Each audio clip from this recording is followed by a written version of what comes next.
Oh, hi guys! What's going on? It's only episode 77 edition. The 77th edition of the Chronicles of Podcast. No, we didn't do episodes around here, boys. Fucking hell. We're posh. No, we're not. But Jamie, we're back with another edition of the Chronicles of Podcast. And I do believe this week we actually have a guest. Yes! We're back to normal. Beautiful. We can't wait for this. I do believe that right here, just off screen, literally under that little black bit right there, are the Chronicles of Kiff Vandenheuvel. Yeah, they are. Beautiful. Let's get started. Hit it. Hey, honey bunny, it's Rivka Reyes. This is Ron Wasserman, the nut that wrote Go-Go Power Rangers. It's Boba Fett here. This is Molly Rennick from Living Dead Girl. It's WWE superstar, legend, Davey Boy Smith's daughter, Georgia Smith. Here we go.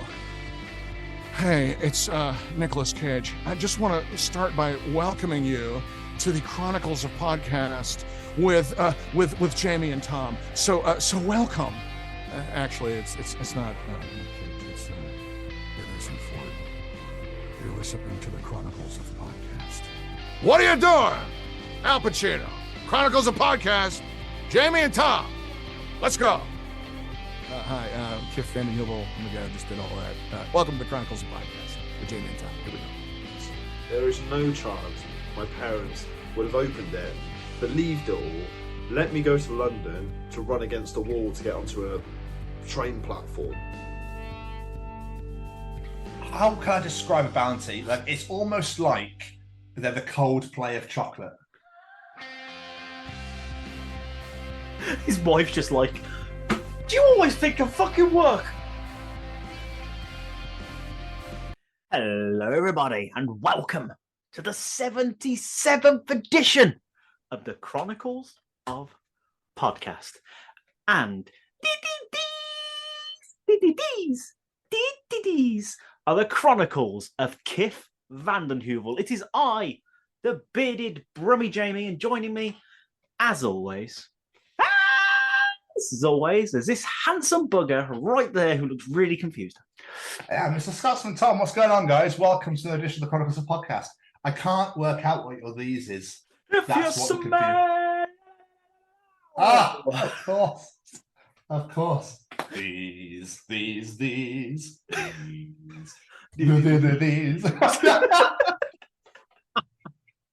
Welcome, guys, to the 77th edition of the Chronicles of Podcast. And yes, we actually have a guest this week. Yes. We love it. We're back in the driving seat. We're back properly. We bloody love it when this happens. We apologise for last week. It literally is unforeseen circumstances, power cuts. You name it, it happened. All right, so it wasn't a good week. No, it wasn't a good week. We had shit planned, and it just didn't go to plan. So basically, we gone fucked up. So yeah, apologies, Jamie. There's been an absolute travesty this week. An absolute travesty. Where or why do companies, when there's something that is so popular and sells so well, companies go, I think we'll just delete and get rid of that completely. Oh, I hate it when they do that. Have you heard the news? Cadbury have deleted the egg and spoon. What? And I'm actually heartbroken about it. I used to bloody love them buggers. Do you know what? Now I figure out. Yeah, I haven't seen them this year. Yeah, I didn't even put forward that. And apparently shops have pretty much sold out everywhere. It'd be amazing if you can get one now. What the fuck? Why did they do that? The Dream Bar was so popular. I love the Dream. I'm still. Oh, do you know what? That's selling so well. Get rid of it. Fuck it, Dave. Just get rid of it. It's like being on a game show when you lose, but they still bring the prize out. Let's see what you could have won. Here's what you could have won. It's £1 million for the rest of your life every month, but you can't have that because you're fucking stupid, aren't you? Yeah, you fucking lost. But yeah, they've deleted Egg and Spoon. They've actually. I'm gutted.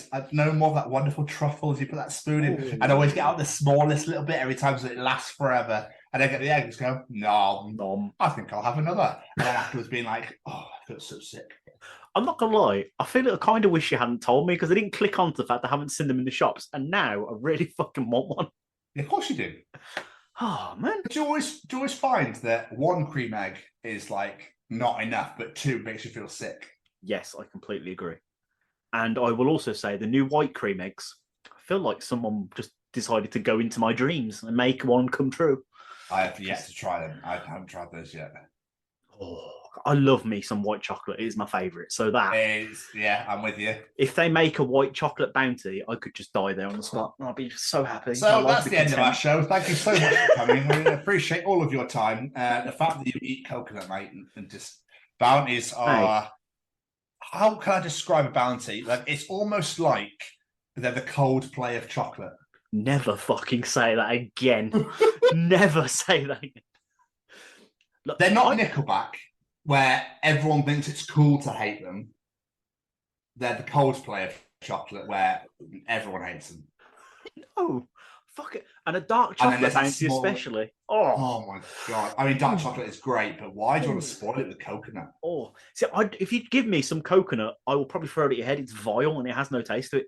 I mean, don't throw it in my head; it'd probably kill me. Well, I'm not Roddy Piper, but like just coconut, like in chocolate. Oh, No, it's like top pick bars and star bars. What are you doing? Stop putting random stuff in. nuts, fruit, caramel. Just fuck the lot in. Just get it in. Chocolate, Just get it in, Ben. Ben, I've told you. Just put it in. I don't care. But put blueberries in next. That actually sounded quite nice. All that Thinking shit on about it. floor that fell out machine, just shove it in. That'll do.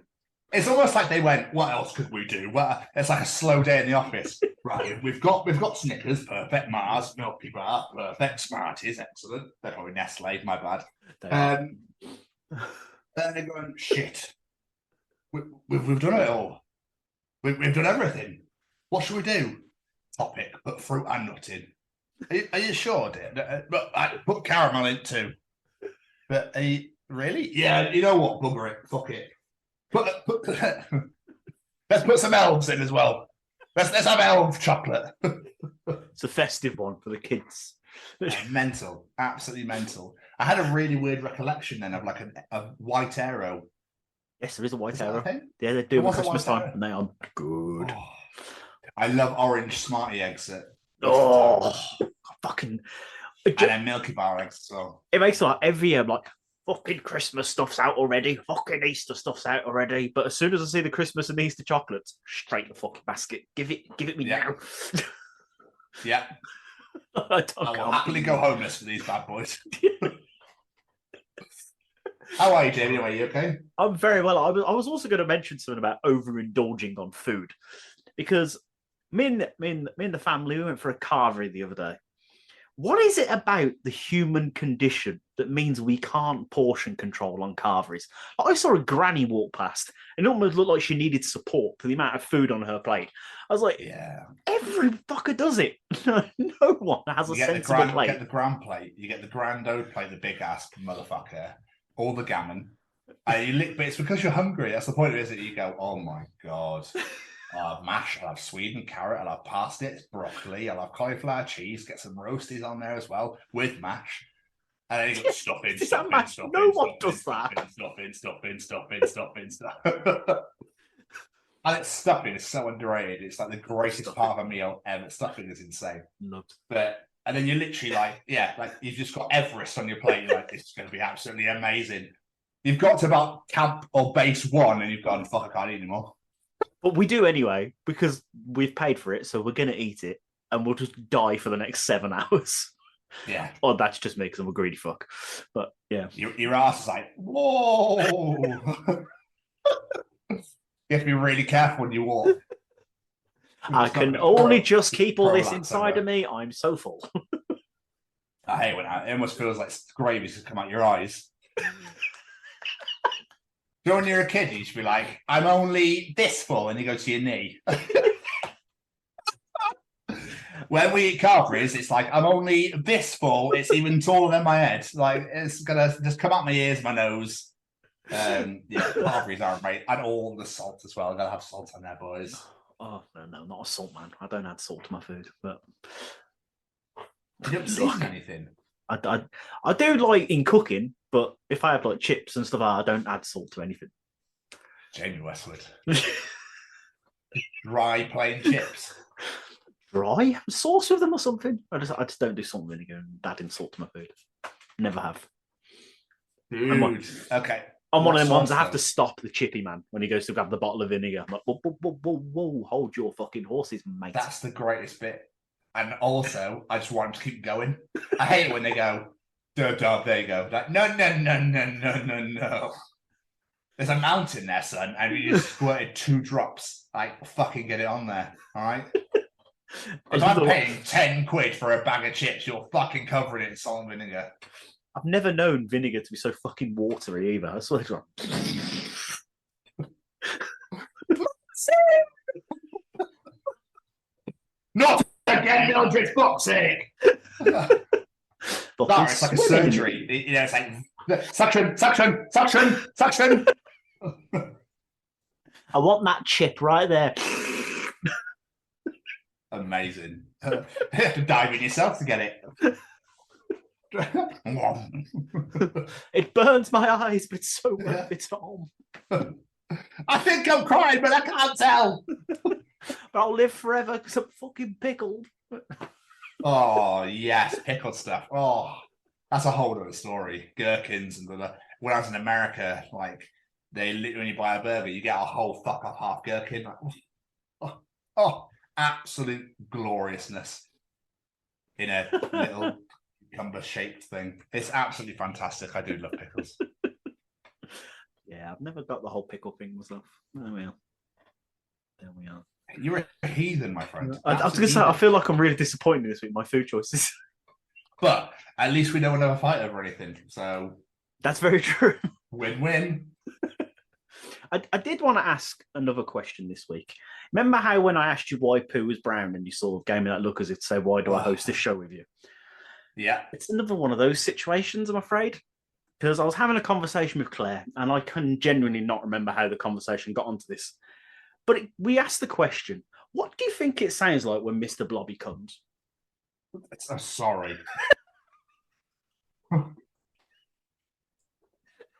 Hang on. Let me just gather my thoughts a second. Right. Okay. That was the reaction I was hoping for. I'm going to apologise for the absolute massive dead air you're about to receive. First and foremost, Jamie, how do I even want to know? I'm going to have to indulge because it's the show and people going to want to know how you came to this conclusion. Jamie Westwood, take me back. How did this conversation begin? I genuinely cannot remember. I think I just made a weird blobby impression, and then Claire just went, I wonder what it sounds like when it comes. And then I just went off on doing impressions of it. But it does make me wonder. Does it actually know? Do you actually want to know what the sound is? Kind of. I also want to know what it sounds like when Mr. Blobby tries to seduce someone. Just think that'd be really funny as well. So seducing, I imagine, would be blobby. Blobby. Blobby. Blobby, blobby. The blobby all over your crinkly bottom. Blobby. But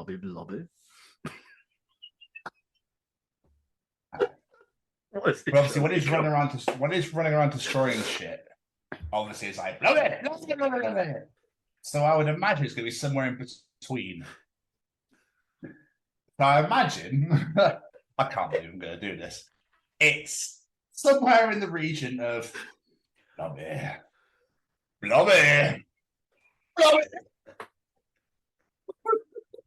I'm gonna blob. Oh, the best ever thing I ever got told about somebody ejaculating, that's a weird way to start a sentence, is one of my friends, his brother, got his missus broke up with him because as he ejaculated, he went, Pikachu, I choose you! And I thought that was the greatest thing I've ever heard in my life. Why would you do that? I mean, fair play, but yeah, I could see exactly why she went, yeah, we're done. And Lola, me too, fucking hell. But I chose you. So, like, that takes. I'm not one for like laddie pranks, but I did find that very funny. I'm not gonna lie. Oh, I just love the fact she broke up with him for it. Yep. This is where you find out they were actually married and had kids, and she just fucked the whole lot off because of that one sentence. I just think it just. because I'll be honest with you, Jamie, and again, I can't believe I'm going to tell you this as well, but when that's my brain can't compute anything. Like I can't think of anything. I can't amalgamate words together. I don't even know what the fuck is going on until I'm like, oh Jesus, well, what the fuck is happening there then? Like, is this Earth? Like, am I at home? I should bloody hope so. Sorry, Dave. I don't know how I ended up in your living room, mate. I'm really sorry about that. You're right, Peter. I seem to. Oh, Peter, I'm so sorry. I'm sorry about your cat, mate. I mean, I was definitely talking about him, but there we are. That line, Jamie. You see that line? You see that line? You just danced all the way over it. You didn't give a fuck. You were gone. You were like Usain Bolt in the 100-meter sprint. You were just like, see ya. Should we all have a selfie afterwards? You were waiting for him to finish at the finish line to have a selfie with him. That's what you were. I can't believe that you've asked me that question. I can't even believe that was a conversation you had. That I can as well, to be fair. Claire Jones. We did ask it about another fictional character as well, but I decided to leave that one off. Why? Beaker from the Muppets. Sir, what have you been doing this week, Jeremy? Yeah, it's been a good week, to be fair. What have I done this week? I've been to the cinema. I went to go see Ant-Man versus Wasp. Ant-Man and the Wasp, Quantumania. Finally got to go watch it, and it was really bloody good. It was also nice going to the cinema at 11 o'clock in the morning. It was quiet. I imagine I've heard a lot of different reviews in regards to the new Ant-Man movie. I've heard a few people have really enjoyed it, but a lot of people have gone, they need to stop now. So I do want to watch it, but Marvel films, I'm not as keen as I used to be. I used to go on release day. I used to absolutely could not wait for them to come out. And now I'm just like, I'm kind of saying I really enjoyed it. Don't get me wrong, but then I was thinking like when beforehand, like when they were all coming out, like brand new, I was like, I'm gonna be their fucking release day. That was the best thing ever. Oh my god, I didn't have that.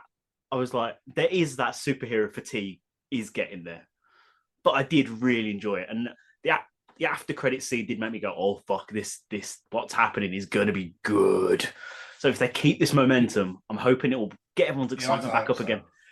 Because you like to hope so, but I feel that obviously Cineworld are in like £150 billion worth of debt, aren't they? Cineworld are done. Oh, are they? I didn't know. Yeah, they're closing. I think they're closing every store.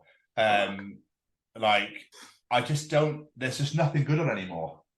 There's nothing that makes me go, oh my god, I have to go to the cinema, because it's streaming gets everything now.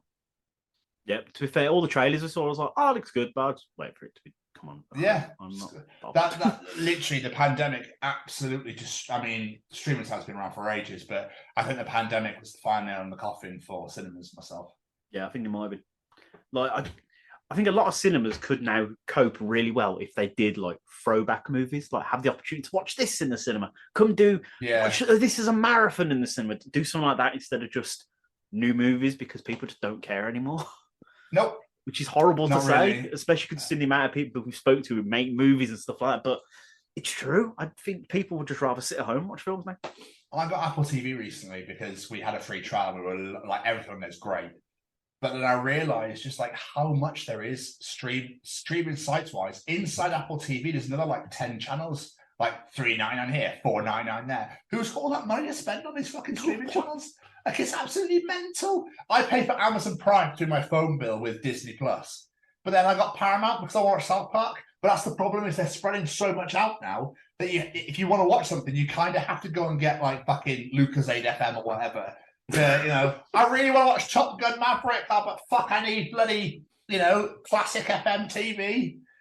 Like, it's radios will probably start doing it soon. Because anyone listens to radio anymore. Like, the world is so different. I used to love Chris Moyle's breakfast show on Radio 1 every morning going to school. I used to love that shit. I don't want to listen to Nick Grimshaw. Who the fuck is it going anyway? So I mean, and then I was talking to Karis's. Sorry, I've got a massive spiel. I was talking to Karis's mum on Monday night about she doesn't listen to BBC Radio 2 anymore because it's becoming too much like Radio 1 now. They're playing too many like new singles, but nobody wants that. Everyone wants nostalgia. Just give us nostalgia and fuck off. Pretty much. Like, I think today's society, when they look back on nostalgia, is going to be so weird because everyone just wants what was old. It's really weird. Yeah. Well, look at all the music now. It's just rehashes of stuff. Well, yeah, it's because it's shit music now. Yeah, pretty much. Yeah. No. Anyway, sorry about that. No, I just say. Otherwise, in music-wise, I went to a gig. I went to go see Punk Rock Factory, and they were fucking awesome. Just quickly, before you delve into Punk Rock Factory, I've just bought tickets for Cardiff, so don't spoil too much, please. No, I won't spoil too much. All I will say is they are phenomenal. They are superb. That's what they were. Absolutely incredible. It was so fucking good. Like the support band, Say It Anyway, I'd never heard of them before. And they just had the crowd eating out of their hands. So I was like, you've just gained a shit ton of new fans in this place. And the DJ set that Sean Smith was doing, everyone in the crowd was singing along, like just playing those old like pop punk bangers. It was just a night of pop punk and fun. It was awesome. Yeah, sounds great. But no, if anyone goes see Punk Rock Factory, go fucking do it because they're climbing. Like Peach, the frontman, said like this time last year we played O2 Academy 3, and now we're in O2 Academy 2. And then when they come back later in the Institute, which is like an even step bigger, they're just going to keep growing. They're absolutely incredible, and they deserve it all the fucking success because they're amazing. I agree. And you can also go and check out my interview with Peach at Punk Rock Factory at Razor's Edge. Yeah. So go over there. That was released this week, so yeah. Cheap plug. And other than that, obviously I've been Rihanna-ing, and I went to go see the kids. We went to Gloucester, and it was a good day. Oh, nice. You went to Gloucester? We went to Gloucester for that. We went to the cathedral because we haven't been to the cathedral in fucking years. It was all right. It was a good day in Gloucester, just walking around in it. But to be fair, the most hilarious part for me was Harrison deciding to give Sam energy drinks behind my back. That was interesting. He was hyped as fuck. Yeah, I bet he was. I mean, he does. Do you remember just quickly. Do you remember the rumours that there's bull semen in them? Yes, I remember that rumour, yes. Why do people make that shit up? Didn't they also say about Sunny Delight as well? Yeah, it turned you orange. Yeah. I don't remember that one. I remember saying there's semen in it. We're turning you orange. I think that's about turning you orange. Just use fake tan, fuck it. Yeah, why not? That's or what it drink is. tango. Or drink tango. But yeah, he was giving him... Oh, cheers, guys. It was a great idea. Yeah, he kept giving him sips. He kept giving him sips of his can behind my back. And then I was just like... I caught him and I was like, oh, you little fucker. And I've never seen that kid so hyper. There's a shop on the corner, like a McCall's shop. It's got a Subway inside, and at one point he just went, Subway Mickles, Subway Mickles, Subway Mickles, Subway Mickles, Subway Mickles, Subway Mickles. I was like, what the fuck is he on? Like, never known anything like it. Yeah, mate. Let me just say something. This is why I don't have kids. Children! Because fuck that noise. But me and Harrison had a realization afterwards. It was like, he's going back to Lara's, so he ain't going to deal with it. And I'm going to drop him off home, and then I'm going to head home, so I ain't going to deal with it. So it's fine. Just let him get hyper. It's amazing. And we also... just text you afterwards. Like, fucking arsehole. I didn't fucking tell her. I ain't stupid. And we also went to a Wetherspoons for lunch. And it might be the greatest name of a Wetherspoons I've ever heard. It is so posh and does not belong in Gloucester. Yeah. The Lord High Constable of England. I was like, fucking name is that for a pub?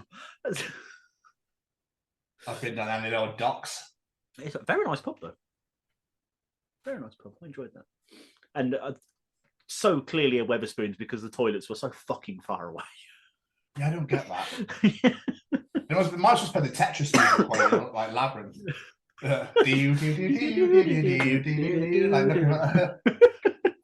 and then like hit, maybe Mario said like meow meow meow if you go to the wrong door or whatever. Like, this is the ladies. Fuck. What about you? What have you been up to, my friend?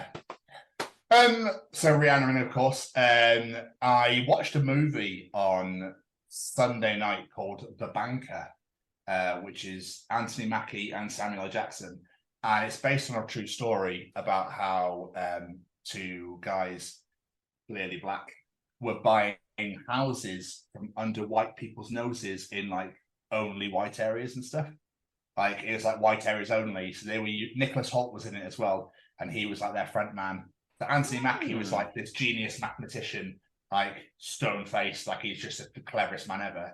And Samuel Jackson was a party animal, smoked cigars, drank all the time, didn't give a fuck, but knew the lay of the land. Like he was rich anyway. And they like joined forces to start building, buying buildings and houses and stuff for the black community and helping them grow. And because obviously back then racism was rife, and they were being shoved in like dirty little areas with no money and that sort of thing. So incredible movie. Really, like I found myself getting quite angry at points, which I think is the point. Yeah. Like I can't imagine living back then, man. Like it's just so mental that shit still happens now. You're like, really? Yeah. But there was one scene in particular that I think it's in the trailer that I just absolutely pissed myself laughing at, because I think Samuel Jackson's such a legend. When I hope I don't spoil this, I want to make it, but he literally just goes, I'm sorry, did I not wake up black this morning? Checks his hand and goes, yeah, I did, I'm still black. I found it absolutely, I think it's worded a little bit differently. I think he says 3 different things, but it was so funny. I just have massive respect for that man. Like he's just such a funny dude. Oh, speaking of Sam Jackson, did you see the clip from Iron Man that Jon Favreau released this week? No.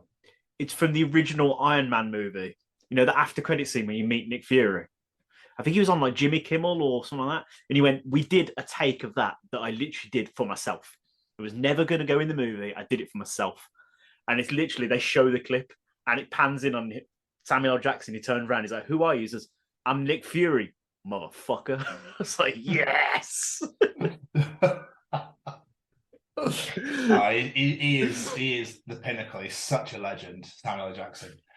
And then he got into acting when he was like 40 odd, like absolute hero. It shows you should never give up on your dreams, ladies and gentlemen. So Rhiannon, I watched AW Revolution. Like I absolutely loved it. Absolutely loved it. We went to Keris's mum's for dinner on Monday night. We had a massive roast because we just really fancied a roast, and it was absolutely delish. And she'd made an apple and jam crumble. Oh my God, Jamie Westwood. It was insane. Ooh, that was amazing. Other than that, not a whole fat lot. I haven't watched Daddy or Last of Us this week yet. So I'll watch them at some point. Other than that, we did an absolutely amazing interview last night, which is obviously out next Friday. So very excited for all you Father Ted fans out there. Joe Rooney's on the show next week, so we're very, very excited to release that. And obviously, we've done I did a couple of Razor's Edge interviews. I did one last week on my own, and obviously we've just done one before recording this. So yeah, and I'm gonna go speak to the old Braden at Stay Cozy tonight. Oh, speak of the devil. Oh, segue. Is there a segue tonight? Is there a segue there, Jamie? I think there might be. All right. Is this thing on? Well, howdy doody, everybody. This is Braden Berry from Say We Can Fly, founder of Stay Cozy Clothing. Your one-stop shop for the coziest, most fashionable hoodies, t-shirts, and more. Gosh, Mickey. That's right, folks. And we're proud to say that we are now sponsoring the Chronicles of Podcast. Ouch. Hosted by Tom and Jamie. Like, you can get 10% off, man! That's right, Shaggy! Just use the special code, The Chronicles, at checkout. Oh, boy! And I will forever say it, and I will say it every week without fail. The greatest advert ever. Absolutely. Cannot deny that fact. And Jamie? Yes? I believe it's segment time. Time for Callum's Treachings. Here it is! Do you want to know something? Callum will be able to tell you in Callum's Treachings. Is cereal soup? Ooh. Callum is back once again, loves. He is going to treat the Nazione. So, ladies and gentlemen, shall we begin? I think we definitely should. Jamie. Yes, sir. What is Callum treating us this week? Babies become wireless when they're born. For fuck's sake!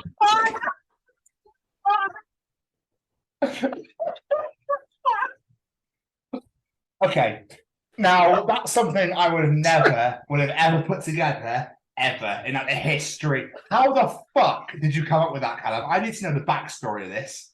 And I've just realised, you know, the maternal and paternal instinct. You know when your baby needs some. No, you know of it. The myth of it. Does that mean they're also Bluetooth? Oh, Callum, is that true? Can you treat us some more in the ways of babies? But yeah, that is so true. Do you reckon that's obviously where Apple got their idea from? Apple went, oh, like the CEO had a child and went, oh my god, I could make wireless headphones. I could literally just make pods. I'll call it pods. Fuck it. His wife's just like, do you always think of fucking work? Yeah, probably. I imagine when they're in the Apple factory, there people put the wires and he goes, no. That's the umbilical cord, Susan. We don't need it anymore. We don't need that. We literally just want the little head, and we're going to call them pods. Yes. Not the. What's such a weird name? Why do we call them pods for? They're just headphones or earphones. They come with a strap. Do they? You can buy a strap for your pods. Is that so they don't fall out? So it just makes them headphones again. What? It's literally so you can wrap them around your neck if you're not using them. So it just makes them headphones. Yeah, I guess it's fucking they're earphones, aren't they? I think it's because people don't like new things, so they can't get used to it. It's like how you don't get a charger anymore. Oh, yeah, and you're just like, dumb. What? I don't get this whole new and inventive way shit. Like, stop doing it. If I want 10 chargers, I'll have 10 chargers. I don't want. I've got a kitchen drawer to store 10 chargers. Yes, man, draw Michael McIntyre. Yeah, I just stop messing with stuff. We don't need this new technological advancement. Like, soon they're gonna start plugging your earphones in your fucking head or in your ears, whatever. Like, surgically implant them. They're like a chip that like goes into your bloodstream, and you can just hear everything anyway. You're a baby. Oh, there we go. Cocomelon on repeat for the kid. What? Cocomelon. You're not a parent. You wouldn't get it. Don't worry. Trust me. Oh, Cocomelon. Sorry. Cocomelon makes me wish I wasn't a fucking parent. Let's just put it that way. Sorry, parents joke only here, Tom. You're gonna fuck off. Yes. Oh, I'm going to make a little inside joke about parenting, so he won't get it. There's all the mums and dads listening to this again. Cocomelon. Oh, it's a shit. He'll never understand. No, well, those are like, yeah? No, your life is richer for not having to suffer Baby Shark. Don't worry about it. Oh, it's wonderful. Do you know what, Jamie? I can watch whatever I like, whenever I want as well. It's wonderful. This is I can record whenever I like. It's well, so I'm not working, but still. I don't have to wait until a certain hour of the day to be like, all right. We should move on swiftly. Yeah. What else, Jamie, is Callum treating us this week?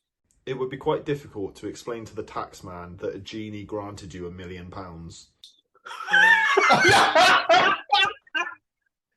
It's on fire this week. I love that.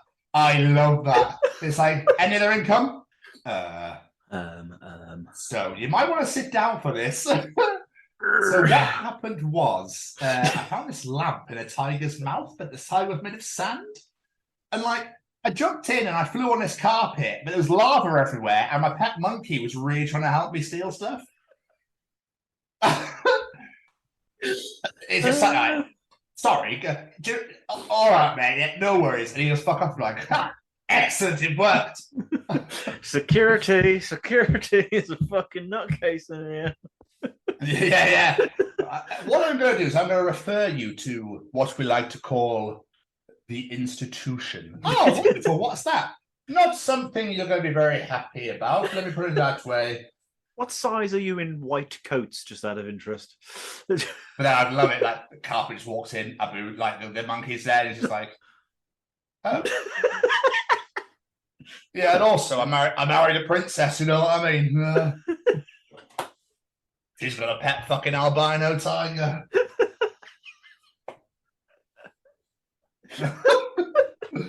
How would you have fucking explained that? I think you just have to say it was a gift.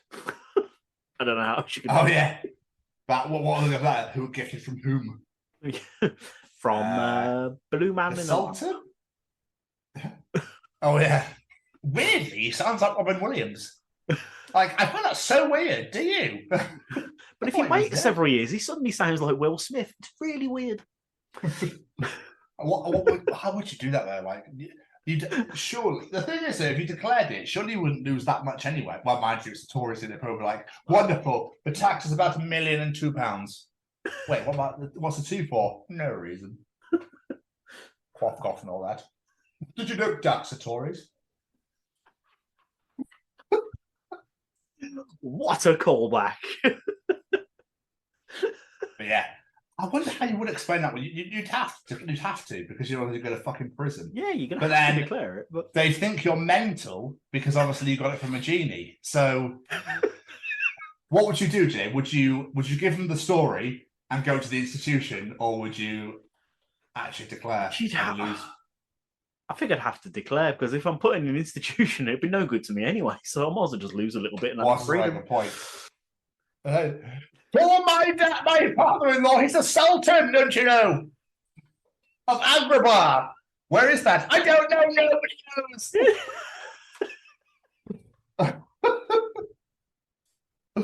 Anyway, I was just asked to go get it by some mad bastard of a parrot, all right? I don't fucking know. It sounded like Gilbert Godfrey. Anyway, and finally, Jamie, get yourself together, son. What is Callum Treachings this week? I don't know about you guys, but even if I had got a letter for Hogwarts, there is no chance my parents would have opened it, believed it all, let me go to London to run against a wall to get onto a train platform. Like, what the hell?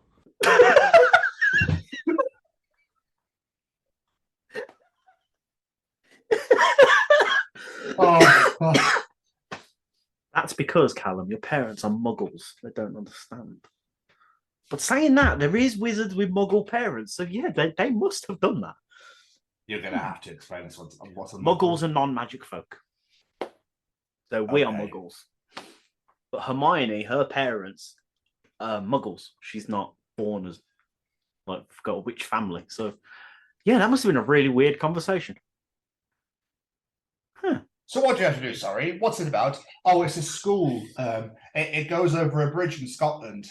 Oh, so it's in Scotland, is it? I think so, but I believe that the cathedral that it's in is in England, in Gloucester, so I'm not entirely sure why I have to go over a bridge. So first, let's break this down, shall we? Let's break this down first. So you need to go to a special school by going to London out of nowhere and running through a wall. Yeah. And the platform isn't a whole number. Yeah, so basically there's this thing called fractions where you can actually have a number like a third of or a quarter of or whatever. That makes sense? Oh, okay, Brittany, calm down. Okay, that's fine. Okay, so run through a wall, wizarding school. Interesting. It was delivered by an owl. Wow. Yeah, owls are real. Yeah, that's right. That's a good point. I didn't realize they delivered mail though. When did they start looking for raw mail? Oh, probably last Thursday. Because the people are striking, so they had to find some way of getting everything nailed down. Parcels must be a bastard. Okay, so when you've run through this, what actually happens? I don't know. There's a weird shopping trolley. It's like half in the wall, so I'm assuming it's there, but the trolley's stuck, so that concerns me somewhat. What do you reckon, man? It's okay. Let's just break this down. So the train then goes over a bridge in Scotland. So you have to go to London first, get a train all the way up England, all the way through Scotland to go over one bridge, to come all the way back down to the other side of the country to go to a cathedral where this is called Hogwarts, apparently. Why does it sound like a pig? Why does it sound like a pig with some form of disease? This is such... I'll tell you what, Brittany, this is a very weird letter to receive, that you'd have to scale pretty much the entirety of England and Scotland to come back to England. Yeah, well, whatever. Here you go. I love the fact that's the part you can't get your head around the most. Not running through a wall, not an owl, nothing. It's just the fact you've got to go up to go back down again. I'm glad I got the owl right. I wasn't sure if it was an owl. I was like, I know there's an owl in it. No, you got it right. It was an owl. Oh! He's slowly I hope learning this all the joke- memes. I hope this joke works. And don't forget, you've also got to go to London to go to shops that no one else can see behind walls in London. Doesn't someone live in a closet? Yeah, Harry does. He lives in the cupboard under the stairs. Oh, okay. Yeah. Quite cramped. It is very cramped. Oh, and one of my mates can speak to snakes. There you go. We're learning all sorts of things. Yeah, so Callum, I completely agree with you. Yeah. I think that my parents, my mum would be like, the fuck? I'd probably just like throw it away. Or she'd take the piss and laugh about it and show it to me. Your mum would read it and go, fuck off. Yeah, probably, yeah. Bless her, she's so lush. She's so funny. And that was another edition of Callum's Treachings. Oh. Yeah, they were Knocking it great. out They of were the park. fucking great this week. I'm really intrigued as to how he came up with the baby idea, though. That was what I really would like to know about. If anyone listening to this is a midwife and doesn't use that line in the future, I'm going to be really disappointed in you, just so you know. Here's your Can they baby, use it's that, now though? wireless. Can they actually? I don't think they could actually do that. Could they? The mums are on so much drugs, they're not going to remember it's fine. This is a very good point. This is a very good point. But Jamie, after stellar Treachings, I now have to follow this. Yeah, you do. Come on, baby. Time for Tom's Journal. Read to me.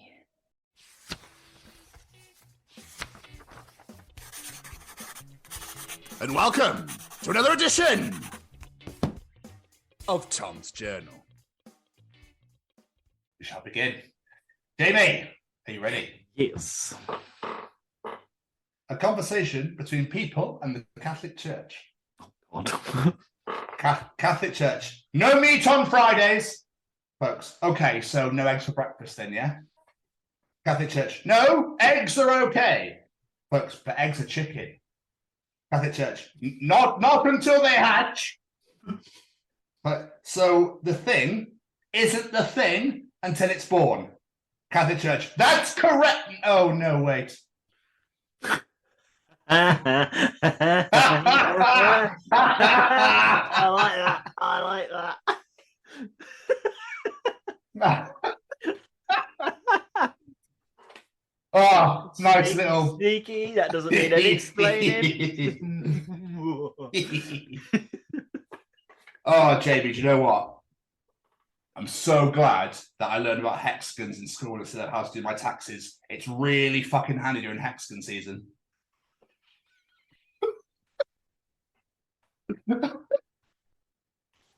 Hexagon season. You're right, though. We need life skills, people. Teachers of the future. Life skills, not fucking geometry. Yeah, it's mental. What did Spartacus say when the lion ate his wife? Nothing. He was gladiator. Fuck's sake. Oh. Oh, we do love a dad joke around here, boys. We fucking love them. That was fucking good, though, to be fair. I did like that. Did you really? I did. It's fucking awful, but I did like it. The word homeowner has the word meow in it. Good luck pronouncing it correctly ever again. You're welcome. Ho meow no.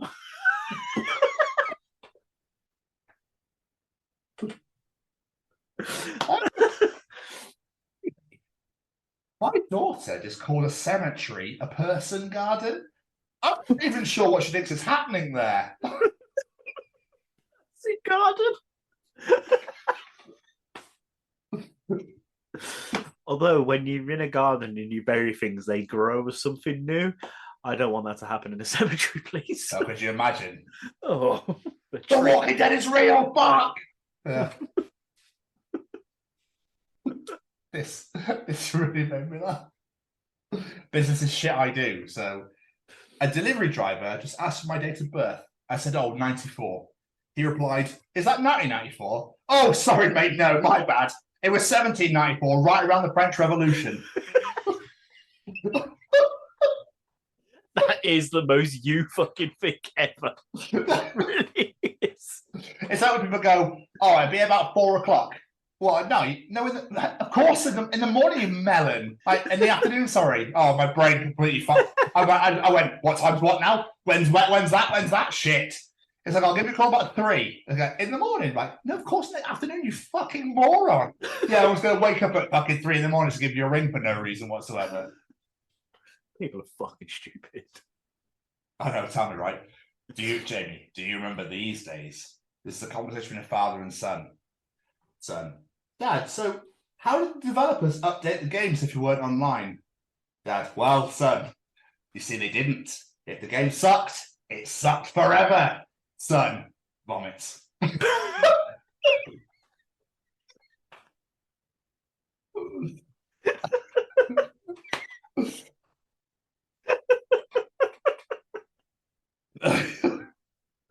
you remember games that just weren't a game and you could not, nothing happened to it? That was just the game, that's just how it was. You couldn't even save it. You just nope. Play until you turn it off and start again. Yeah, or then you got memory cards, that was the other thing. But you had to find save points. You couldn't just save it wherever you wanted. I remember those days, boys. I remember my N64 having to stick a memory card in the back of my controller. Those are the days. What? Yeah, the memory card for the N64 went in the back of the controller. That's insane. Yeah, it was weird. I remember, I think Sonic 3 was the only thing I ever completed on the Mega Drive. I never finished the first or second one ever. I remember completing Super Mario 3 on the NES. I ended up leaving my Nintendo one for days to do it. I was like, pause, go to work, go to school, college, whatever. I never finished. How did I finish? I think I did finish Super Mario 3. I think Super Mario 1, I got to the 8th world, the final world, and I can never get past like the second or third level ever. You get past it, it's got stuck on, but you just follow the game on for fucking ever. Like you could never get to the end. Jamie. Sorry, go on. It's because like back in the days where you couldn't even Google walkthroughs or anything on what to do either. Nope. So, the frustrating times. In every partnership, Jamie, there is a person who stacks the dishwasher like a Scandinavian architect and a person who stacks a dishwasher like a raccoon on meth. You're the raccoon on meth, aren't you? No. Really? Actually, yeah, this is you. No, you're not. No, I'm not. Keris is a raccoon on meth, isn't she? So what I've just found out, Jamie, without realising myself that I'm a bit of a perfectionist. I didn't know. You didn't know? It's kind of hit me a little. No, honestly, I swear to God, I never realised until recently, and I was like, oh, shit. I fucking told you that years ago. That's not good. That's not healthy. But, you know, if you want things done right, then... There we are. There's the fucking catchphrase right there. Jamie, do not seize the day. This will startle the day and may cause it to become aggressive and give you a nasty bite. Instead, approach the day calmly. Without making eye contact, pet it gently and slowly enfold into its careful embrace. If the day shows any signs of resistance to being engaged with, it is likely to turn on you, back off, and return to bed.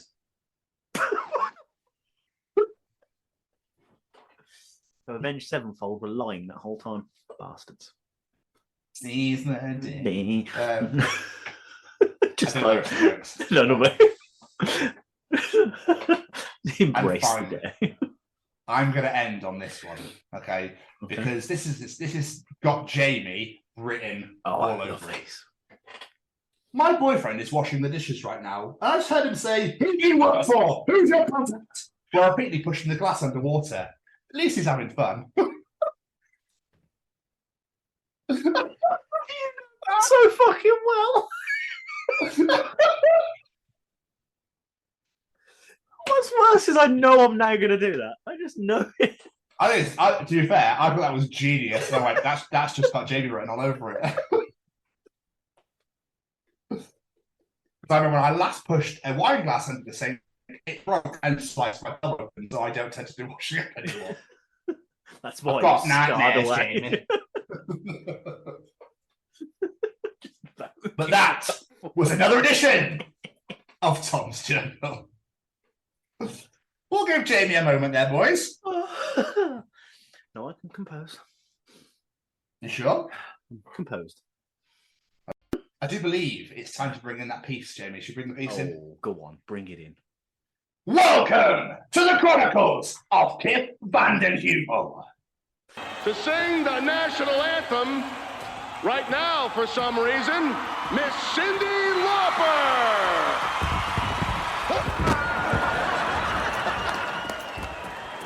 This is an incredible interview, ladies and gentlemen.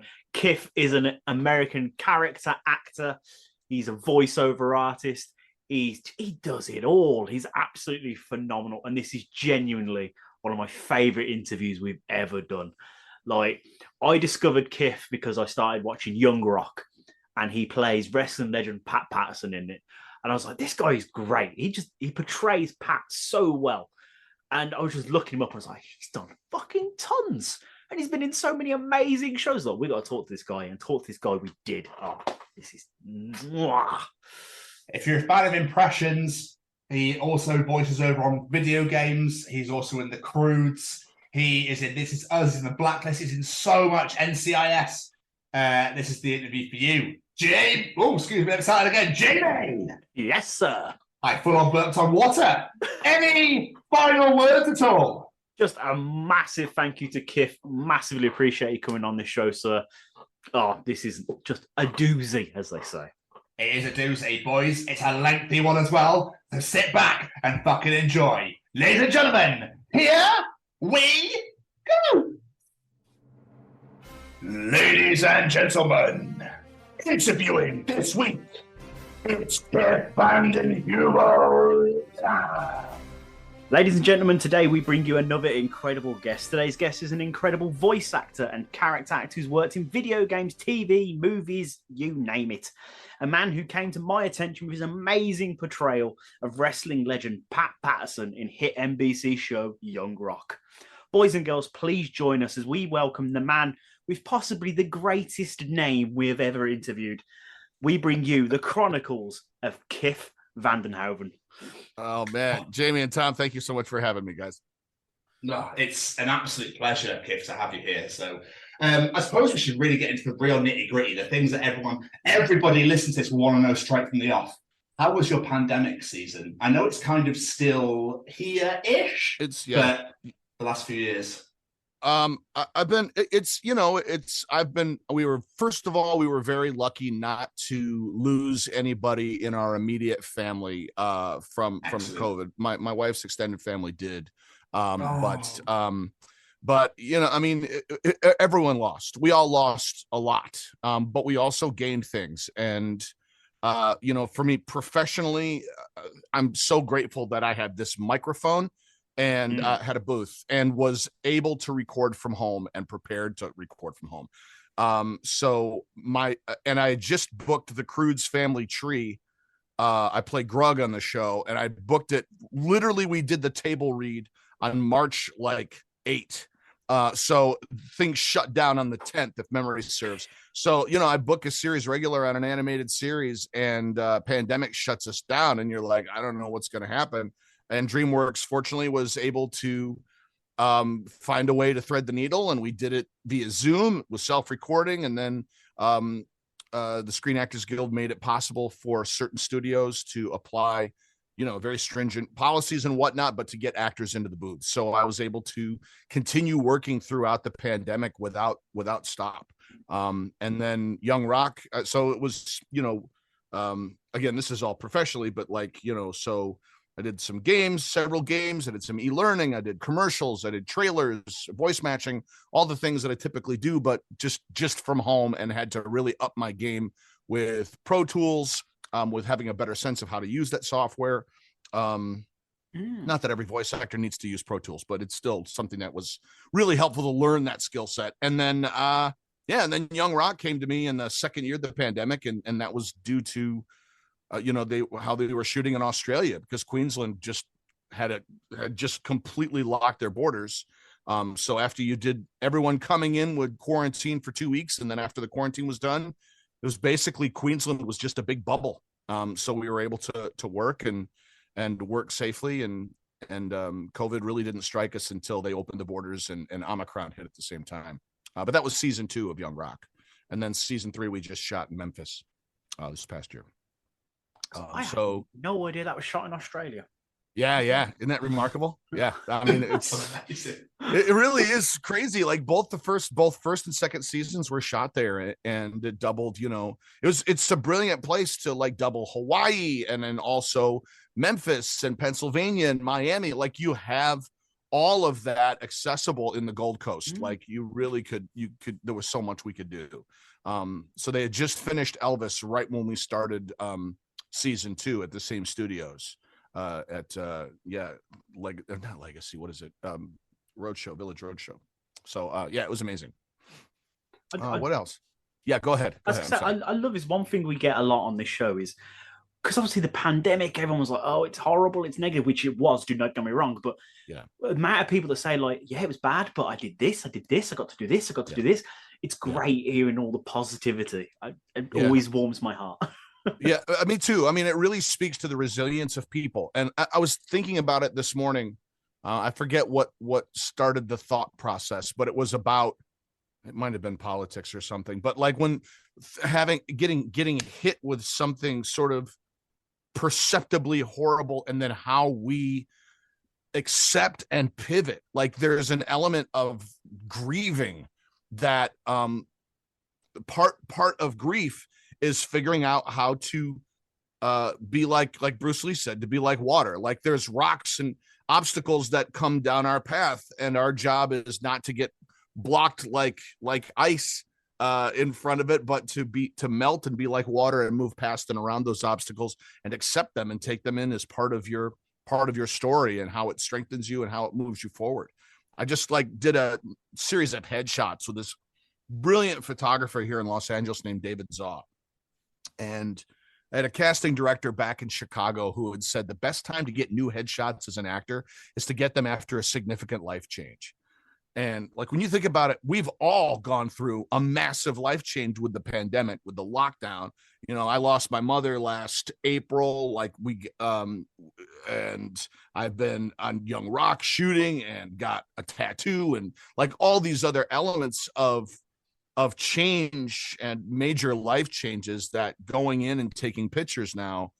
Like the crazy thing is when your agent sends out your headshots, and if you've put on weight or you're just different, then like those pictures get accepted, and then you're like, oh shit, I gotta rise to how am I gonna suck my gut in? But these pictures capture me in my truth right now, and there's a confidence that comes with it.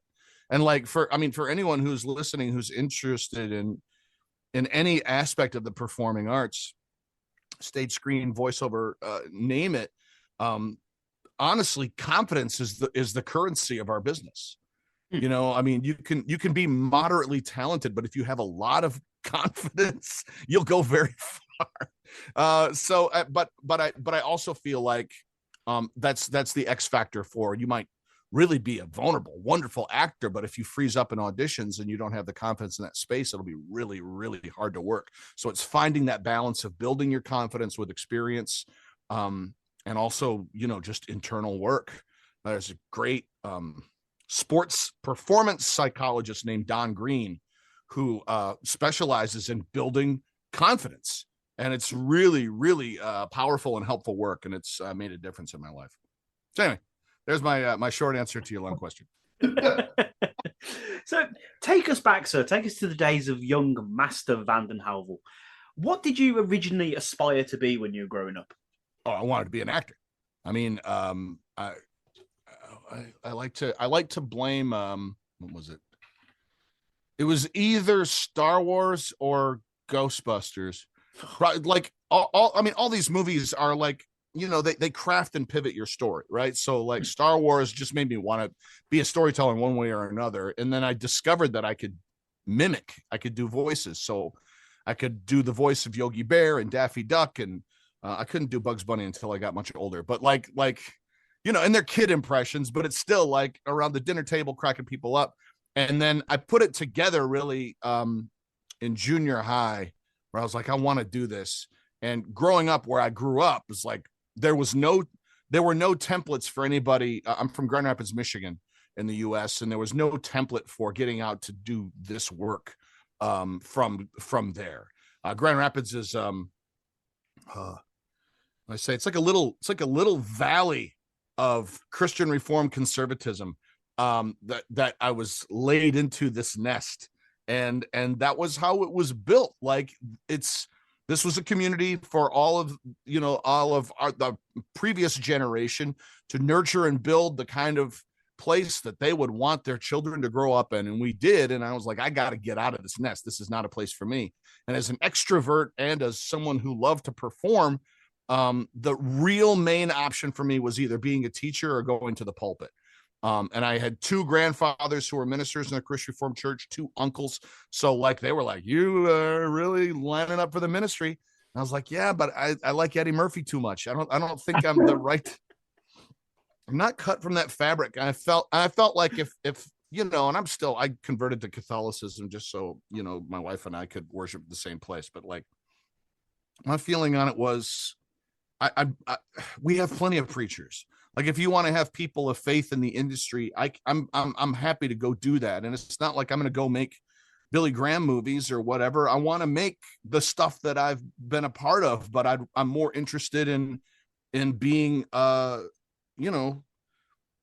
the fun and doing the work that I love to do, but also being a light and being, like, if the idea for true Christianity, at least to me anyway, is just to be a light, and love and model that, and then go have fun. And I think a lot of people disagree with me, but that's fine. I just feel like that was my calling and direction that I wanted to go. And my parents fought me on it, man. Like, I had to harbor my desire to do this work, and keep it pretty close to the vest, because if I revealed it, then it was like, oh, it's a godless Babylon and you can't go and do that. And this is not a place for you. And you're, this is, we're just worried about you and your soul. And, so I learned to keep my mouth shut. And then when I was in high school, did the plays, worked with a company called the Pine Rest Players, where I grew up in Cutlerville. This is the point. You're interviewing me, so it's fine. Yeah, exactly. Go for it.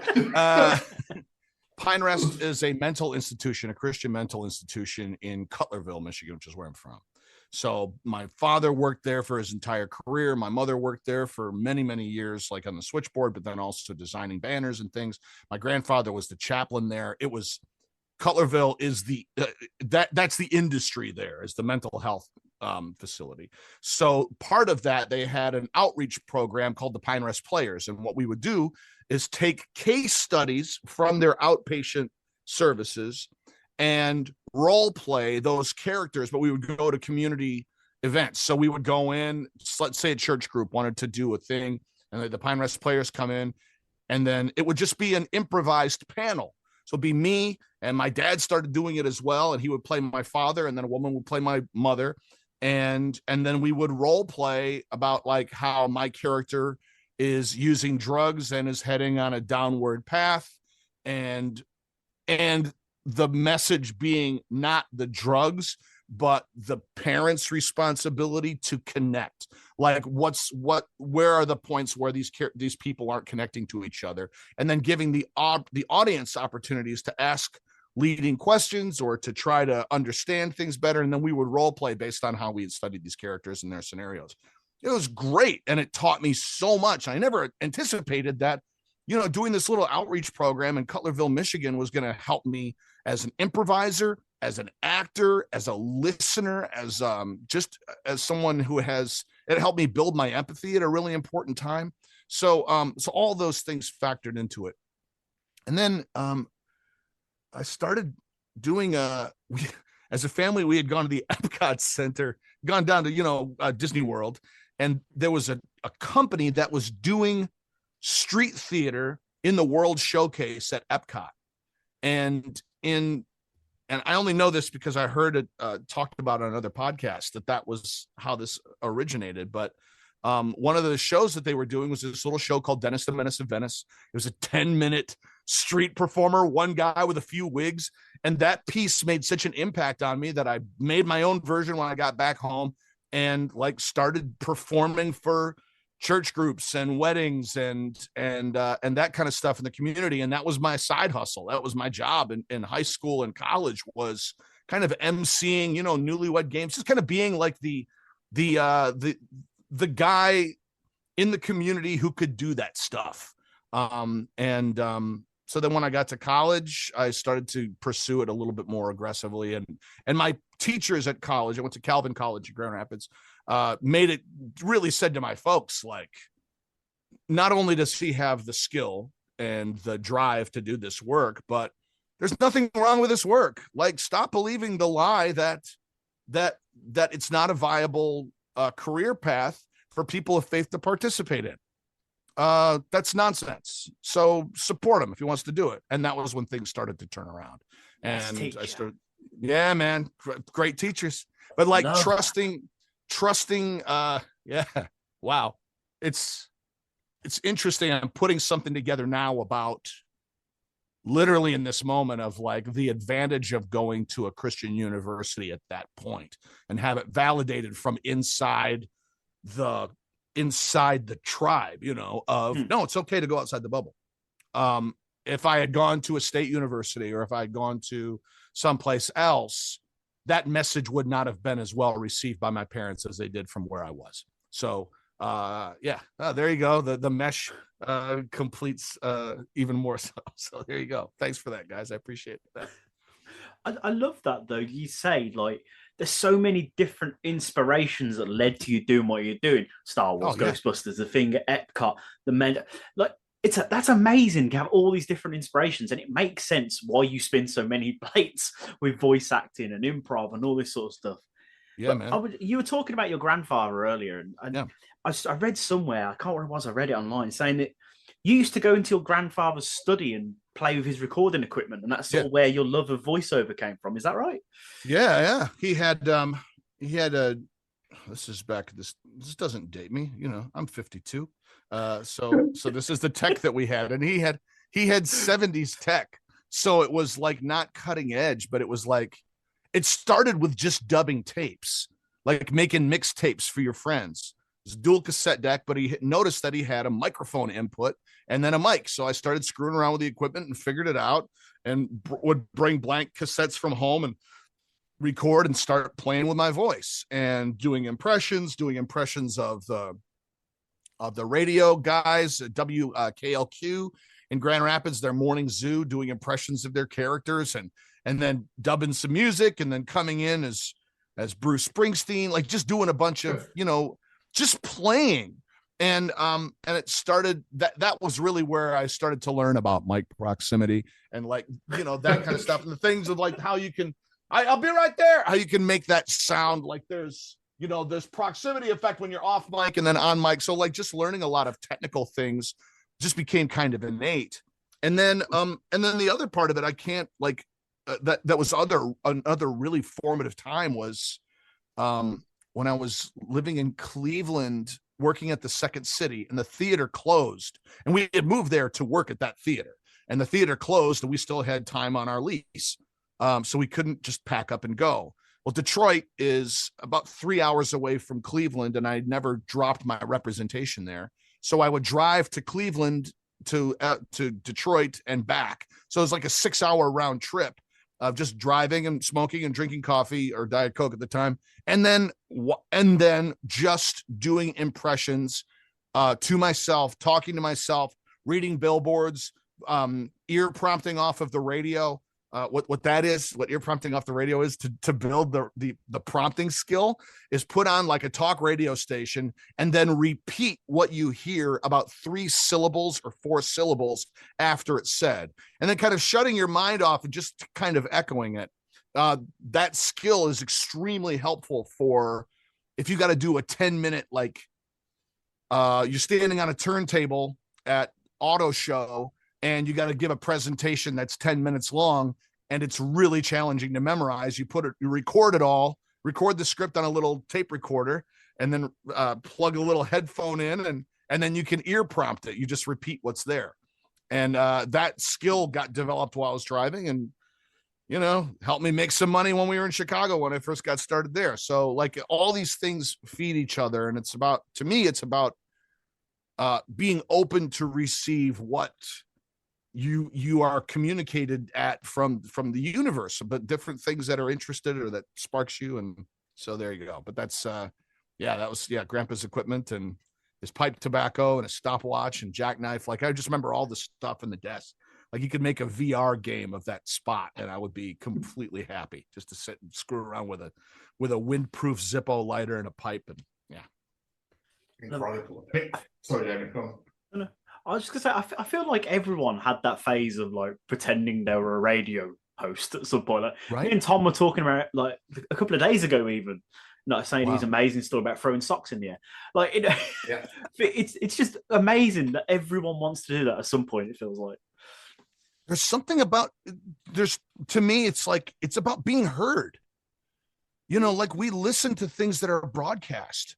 We make assumptions that just because someone's on TV or on the radio that someone vetted them and said, go for it. Yeah. Now what you have to say is valuable.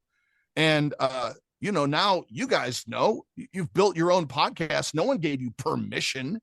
Like, you just went out there and did it. And once you put it out, you're suddenly an authority because your voice is broadcast. But like at college radio, I couldn't believe it that it was that easy. They just gave me a show. I was like, you're not going to vet me? I have no experience whatsoever. Like, that's what this is for, kid. No one's listening, but go for it. But then it's goes back to what I was saying about confidence. The confidence to say, I have something to say. Now, whether what I have to say you think is valuable or not, who cares? What matters is I've got a channel. I've got an opportunity to amplify myself. And I think that you start and having the accessibility of it with TikTok, with Instagram Live, etc., makes people, there you go. I think, but I do think at its root, it's about being heard and being accepted by the tribe, man. And being listened to and agreed with or validated or whatever. Absolutely. It's spot on. Absolutely beautiful. This is fucking fantastic. So I read that you were an alumni of, you mentioned Second City, Cleveland, and Detroit as well. And when I read it, I thought it meant that you had to graduate in Cleveland, then graduate in Detroit to be able to work in those states. But obviously that's not the case at all. It's just that you just work both. But that's a great distinction. It's a distinction that's so internal that outside it's very confusing. So I appreciate you reflecting that back to me because that makes a lot of sense. I understand what you mean. I cut you off with your question. No, you're all good. You're all good. So obviously improv. So you're saying like you did your radio show and everything, and you did the things with at the medical center where you're doing like improv stuff like that. That is an insane skill to have because improv is so difficult. Because obviously people just go, give me a name, give me a job. What are they doing or something? You're gonna go boom, just do straight up in the off. Like, how long have you been doing that for now? Quite a while, I imagine. Yeah, about 30 years now. I started in college. The thing is though, man, it's not hard. It's not. We're improvising right now, and we're playing our roles. All you need to do to improvise is. And so this is pretty obvious. I teach it as well. So that's why I'm like, all right, freeze. So here's what's going on.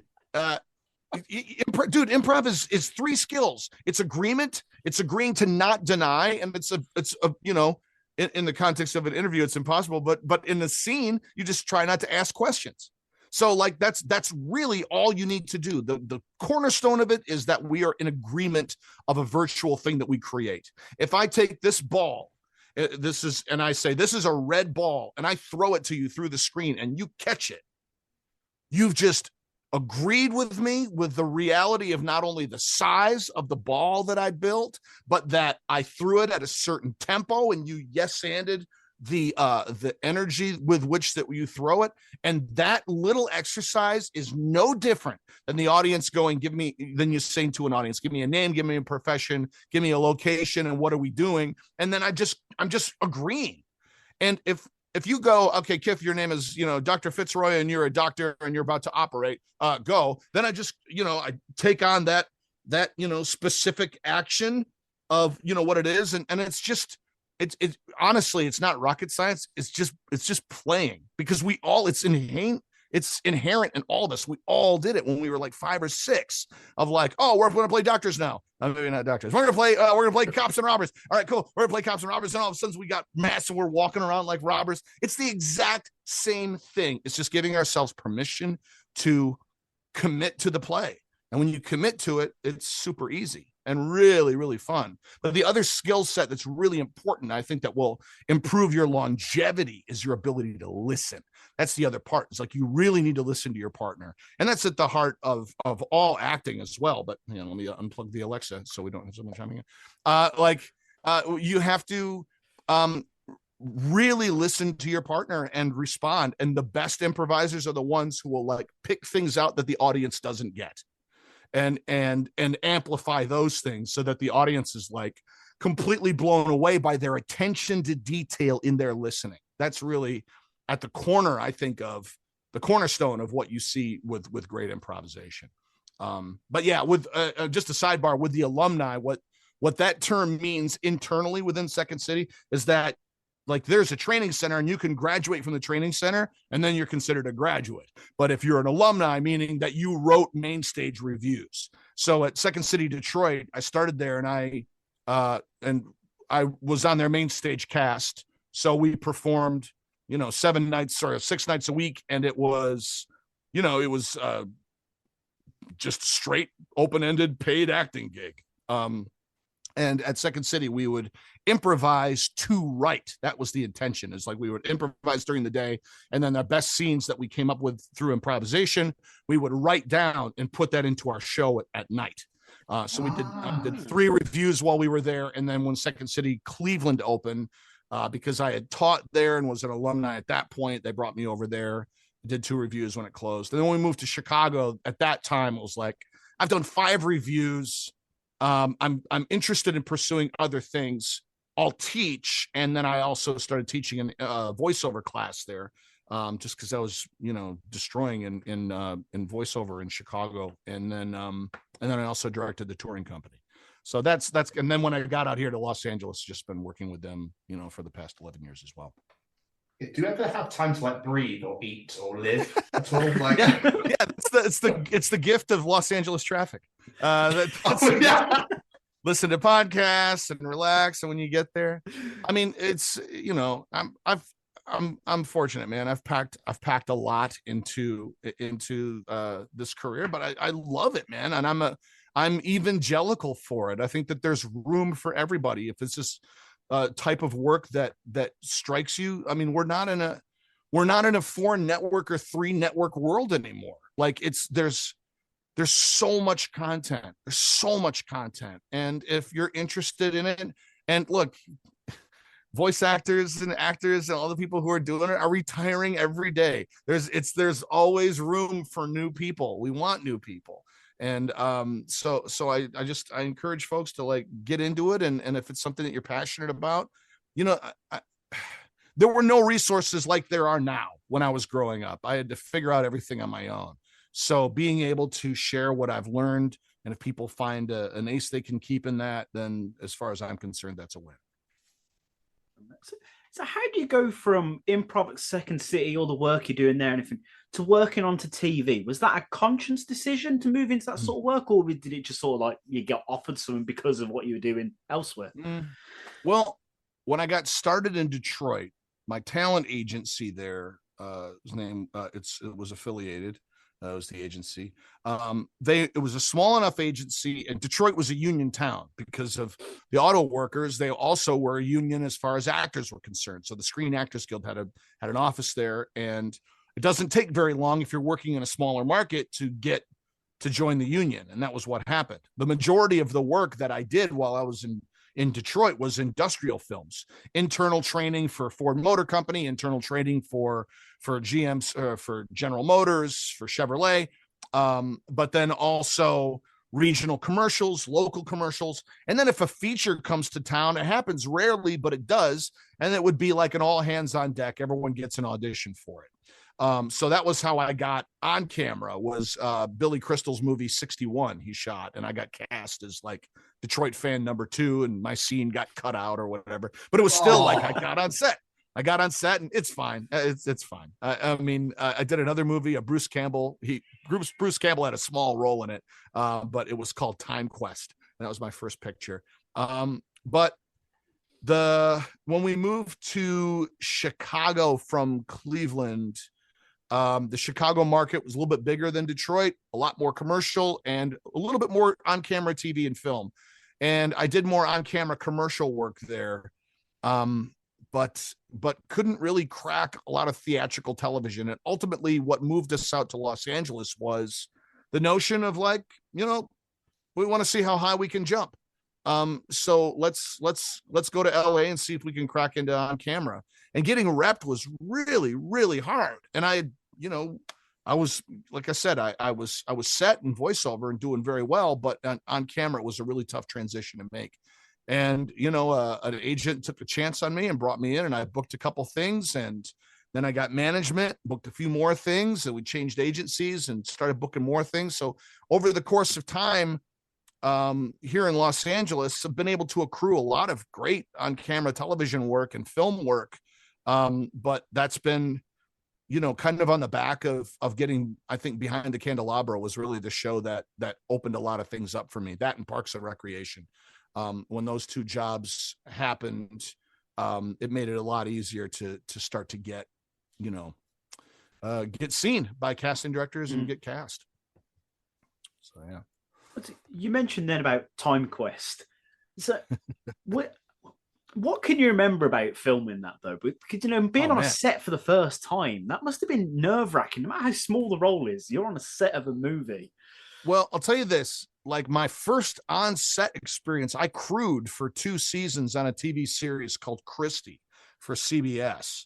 And it was a show starring Kelly Martin and Tyne Daly. And I got that job. One of my professors from Calvin, had built a relationship with one of the executive producers. And he used that relationship to get me hired on as work as a local hire and work utility sound on a TV series. And that was my real education of being on set, understanding the rules, understanding the set etiquette, understanding my place in the hierarchy as essentially an assistant to the audio department. So I was a production assistant, but a technical one. So a lot of cable wrapping, a lot of miking, second boom, that kind of stuff. And then I put the ADR booth together in a couple honey wagon trailers in Tennessee. Like, it was a matter of really learning what it's like to be on a set of a big show. I mean, LeVar Burton was on our show, John Schneider, who else? God.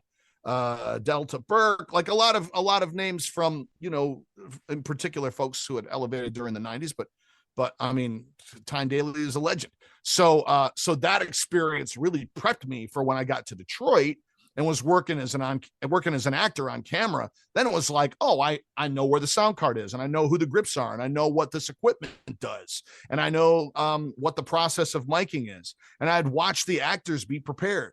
And I had like 1 or 2 lines on Time Quest. It wasn't intense at all. So it was like, and it was an independent production. Same thing with 61. Like, there's elements of the set experience that are universal.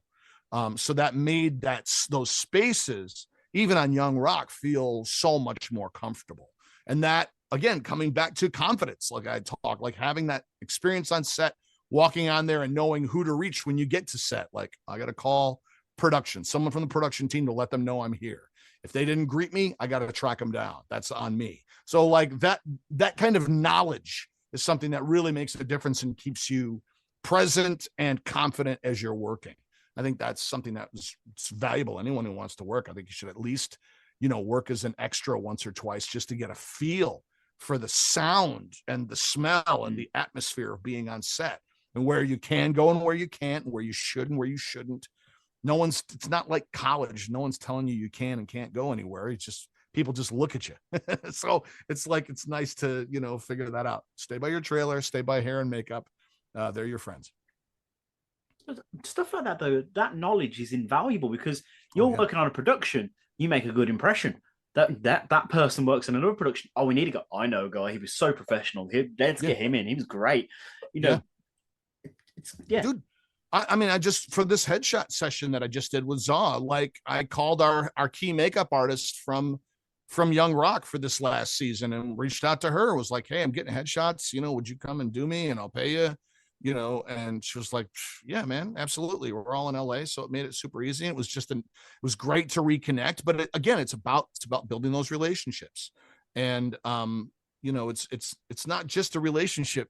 People go, it's a relationship business, but it's like, you guys are friends. Here you are doing a show together. It's like, it's the same thing. Like, you work with people that you want to work with. And, sometimes you're in front of the camera and sometimes you're behind, and it's all about finding people who you really enjoy creating with and continuing to broaden that circle. Like, 10 years ago, I reached out to a bunch of voice actors who were all buddies of mine from my talent agency, and started a show at Stan Lee's Kamikaze called Voice NATO.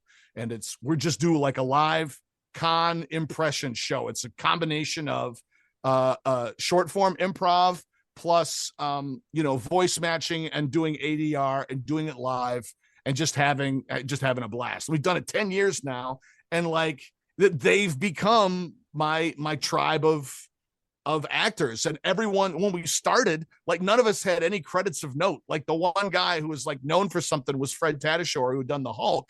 So we were kind of like, Fred, we put our, a poem, the PowerPoint presentation with everybody's credits. And then every year you'd watch everybody's credits like get like embellished and more embellished, to the point where now all of us on there, it's a total murderer's row. And it's so exciting to like have been along these actors and to have grown together. Even though we only play together once a year, it's still like this. It's really special to witness that.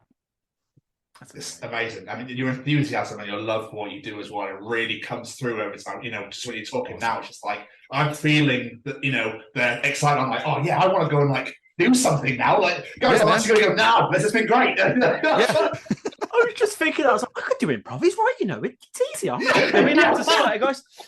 Yeah, you can. Don't be a dick, but you can. Like, that's the guardrail. That's the electric fence. Don't be an asshole to your scene partners.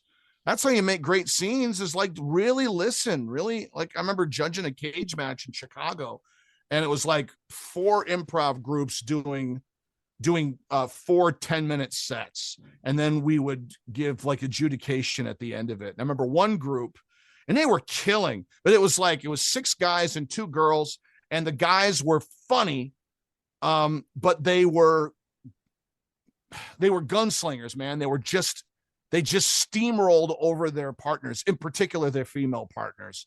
And like, I was one of 3 judges, and 2 of the judges were like, you guys are so funny, and oh my god, and it came to me, and I was like, you guys are funny, but the way you improvise, you should all be doing stand-up, because the way you treated your female your female ensemble members is an embarrassment. Like, if you're not listening to each other or treating them with respect, you have no business sharing the stage with them.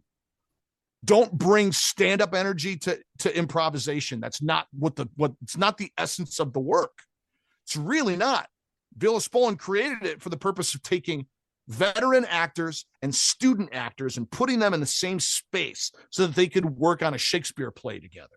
But the challenge is, student actors are just learning. They don't know the terms. They don't know how to find their light. They don't know upstage, downstage. Maybe that's the extent of what they know, versus someone who's been working for 40 years, who knows everything, who is telling ghost stories. You know what I mean? So like, Viola Spolin created a language that was centered around play.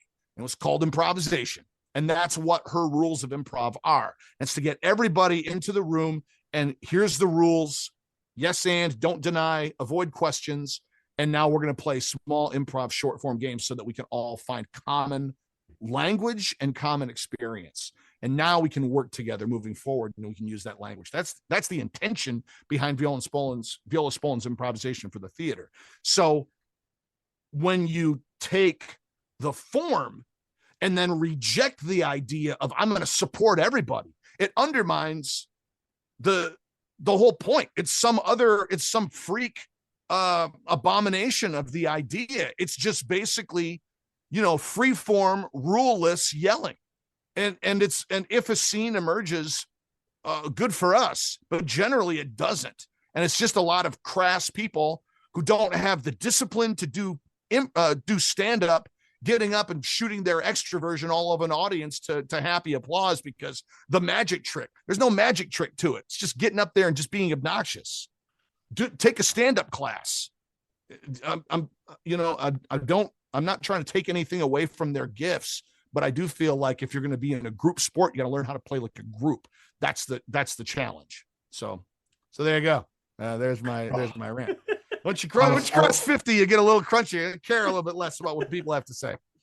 We might have to just edit in a standing ovation for that. Just because that was magnificent. I was just like, I was there going, cool. Yeah, I love it. I just wanted to get myself to start going mental. And now you see why my parents wanted me to be a preacher. So,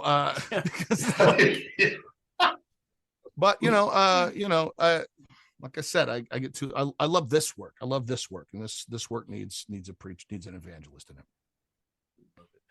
I mean, go on, Jamie. No. I've asked so many questions. Have a go. Your TV features are nuts. When I was going through your IMDb, I'm just like, oh my days. Parks and Rec, like you mentioned, This Is Us. He did a voice on Family Guy as Sheriff Woodley. NCIS, one of the greatest TV series ever, The Blacklist. Oh my days, straight. I love that show so much. Mosquito Coast, that's on my list, and I watched that at some point as well. You did a voice in What If, you've been in Young Rock. Like, it's just insane. The back catalogue is absolutely monumental. But like, even though you're only playing like I'm on 2 episodes, I'm only on 1 episode or whatever, just being in that realm with those people on those sets must be memories for days. Yeah, dude, absolutely. I love it. I love it. There's no place else I want to be. It's the greatest place on earth is to be on set. I mean, and I do have like really specific memories of a lot, like the NCIS, like the coolest thing of that one. Like,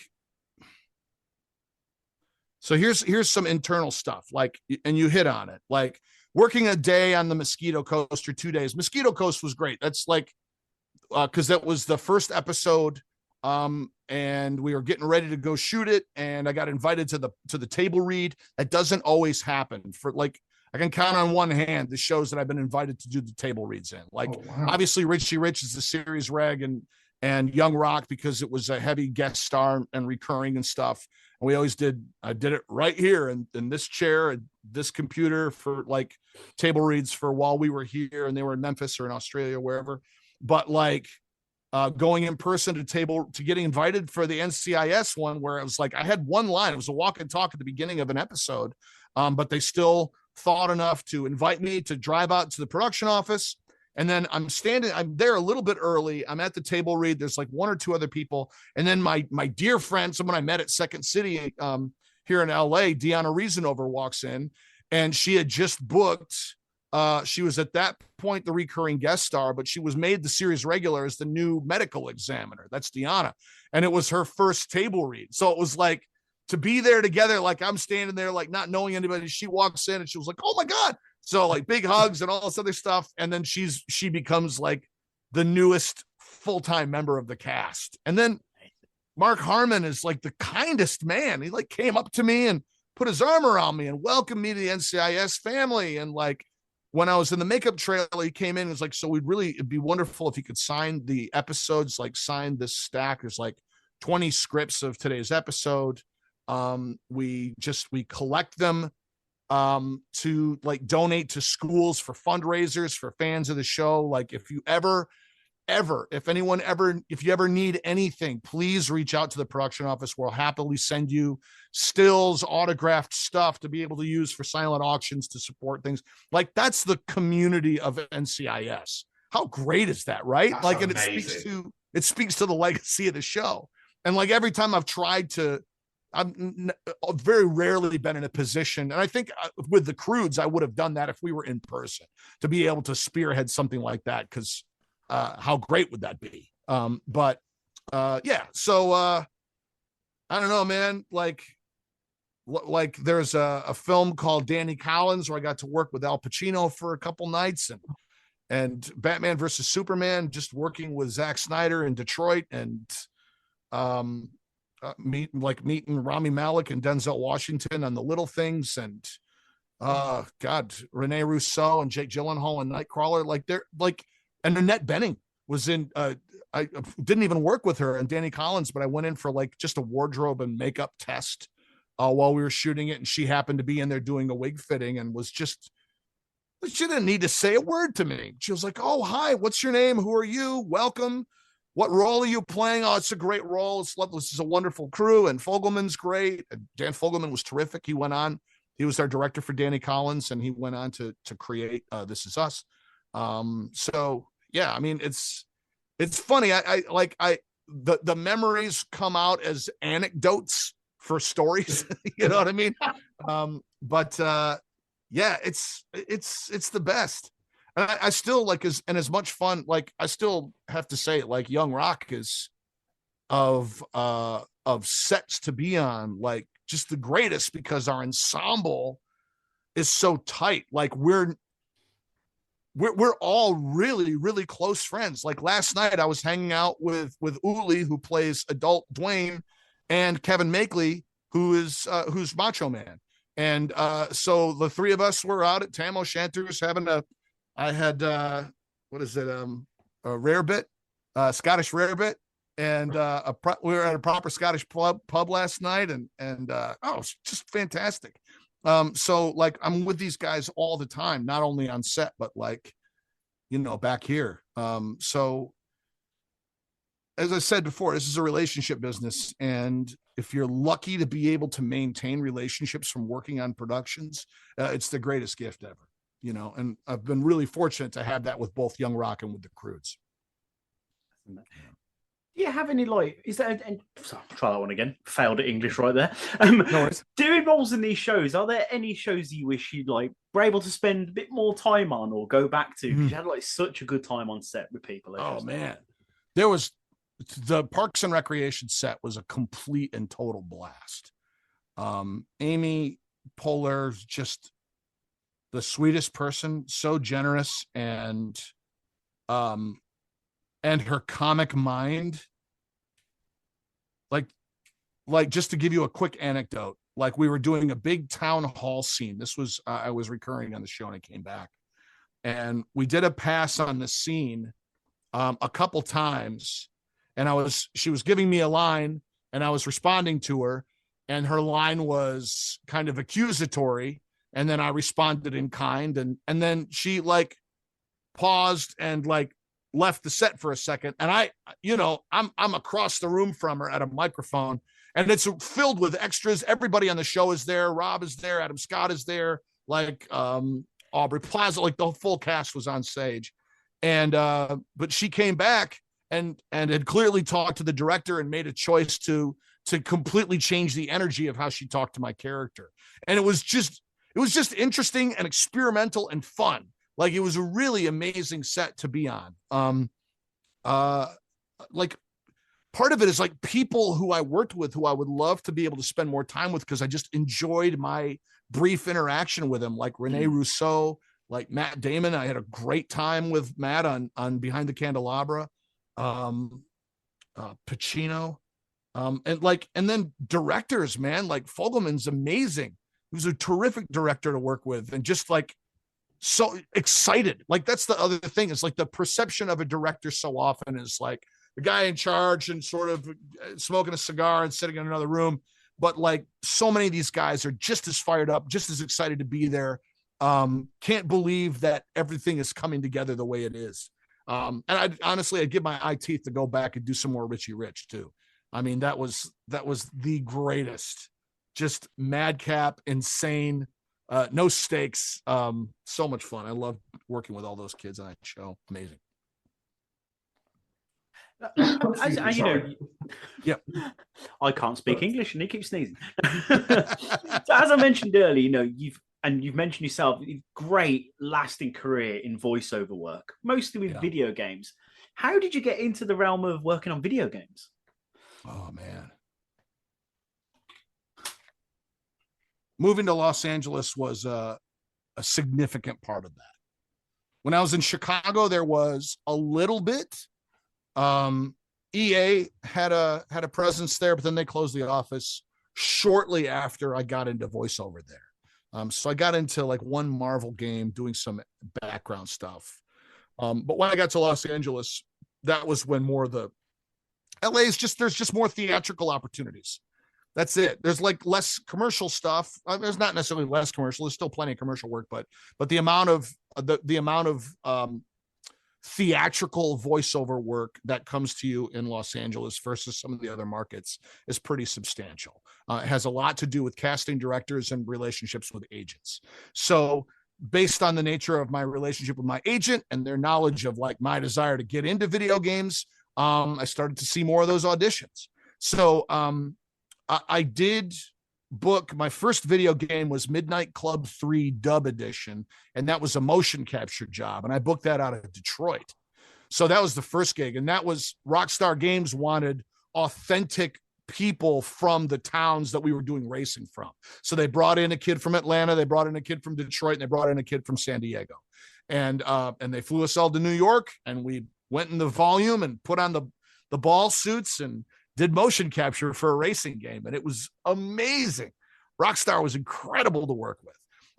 But then, you know, when I got to LA, that was when I'd see a considerably more type of work that was like more stuff like The Walking Dead, more stuff like BioShock Infinite, more stuff like, you know, the Telltale Batman series, just more, you know, wonderful theatrical Spider-Man games, all that kind of stuff. So a lot of it, so it's funny how like getting into it is tied much more to who you're repped by and what market you're in. But that in truth, that's why we came here. We came here to do more theatrical work. So, you know, I'm just glad that I've been able to be considered for it and to book it, you know, that's really it. Are you guys in VO stuff? I mean, what's the scene like in London?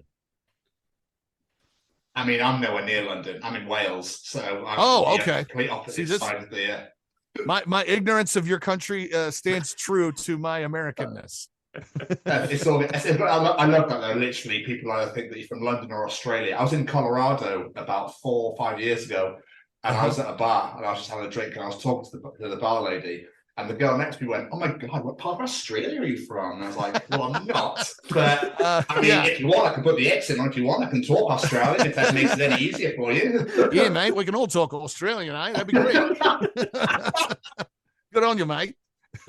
But with your VO stuff, I mean, obviously you were Walter in The Walking Dead Season 2 for Telltale, which I love those games. And obviously you did Roxxon for Spider-Man and that sort of thing. Do you get given a brief like, this is what we want the voice to sound like, or it's like, yeah, off you go, just give me a voice and let's go with it? Yeah, sometimes there's a description of what the sound is kind of like. They'll give you an idea in terms of pitch or tone.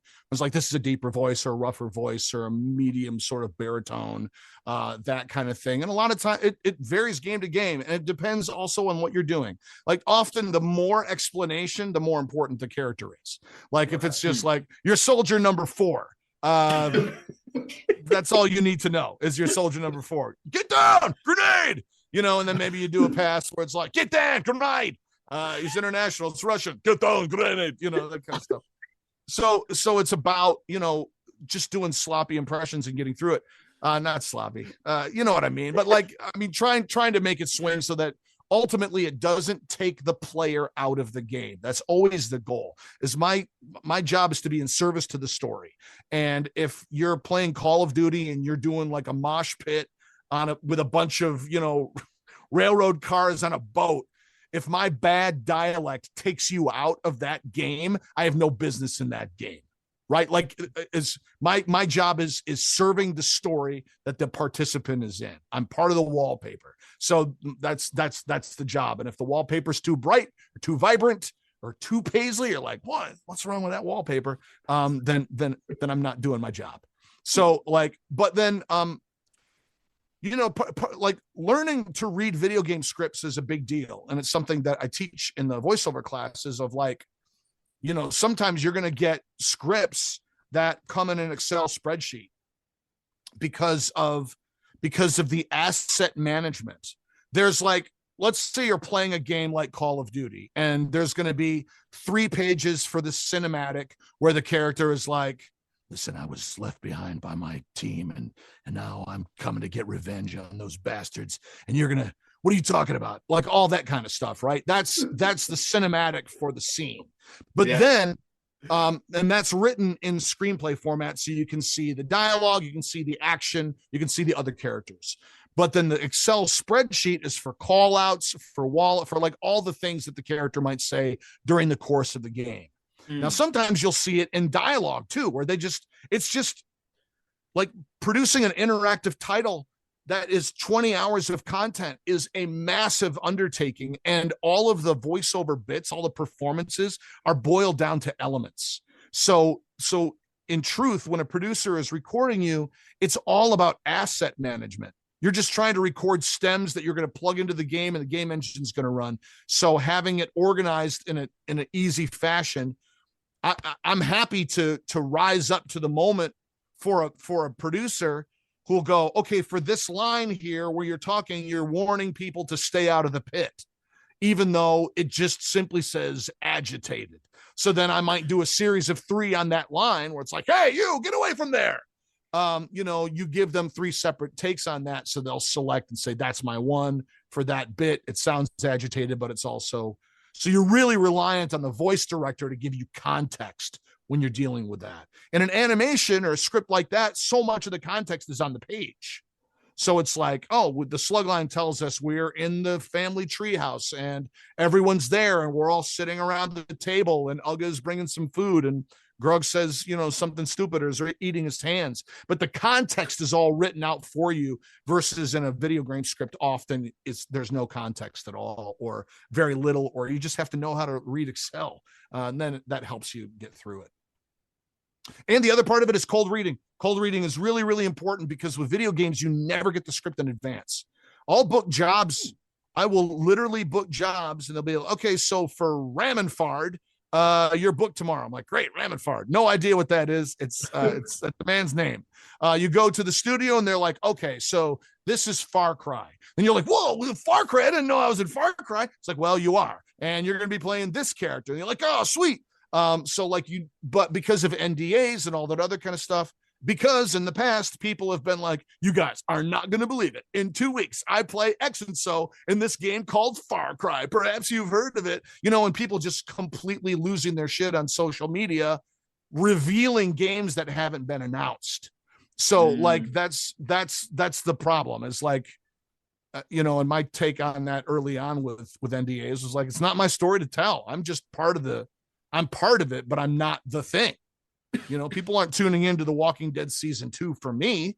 They're coming to get the continuing story of Clementine. So like, it's not my business to get out and share plot points and stuff, even though people are like hungry for it.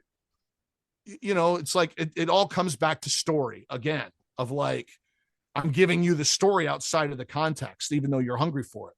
It's so much better to experience the story in the context, the way the creators intended for you to do it, rather than watching deleted scenes. I want to see the Snyder cut. I don't want to see the scenes that were cut out, right? I don't want to make my own. Like when Ridley Scott released Gladiator on DVD, he released his director's cut alongside the theatrical. So you could see the stuff that made it a far better movie versus after what the studio trimmed out. Yeah, still old injury. So with your voiceover work, you've done quite a few recognizable voices like Han Solo, Woody in Family Guy, Obadiah Stane from Marvel's What If. Like, how did you have to audition for these? Because you've said before you're really good at doing impersonations. Was it a case of we need an Obadiah Stane? Can you do? Yes, I every job that you see on there, I've auditioned for. I auditioned for everything. And the volume of things I've auditioned for that I haven't booked is legion. So it's like part of that is part of the process with voice matching, because I don't at the risk of going too humble about it. I'm a Midwestern guy with a baritone voice with a lot of control over it and a really good ear. So if I go into Nicolas Cage, I know, first of all, there's a phrasing and a music to his particular dialect. It's breathy, but also back of the throat. So then also if you just pivot into RDJ, so Robert Downey Jr. not really that far off from Nick Cage either. A little bit less breathy. Okay, so also that like so is like my key in that valley thing. But then Harrison Ford is down here, so the music is totally different. Versus Tom Hanks. Hanks is he's open and just a very generous spirit. Where's Vince Vaughn, who's up here, faster, quicker talker, right? Like in this spot.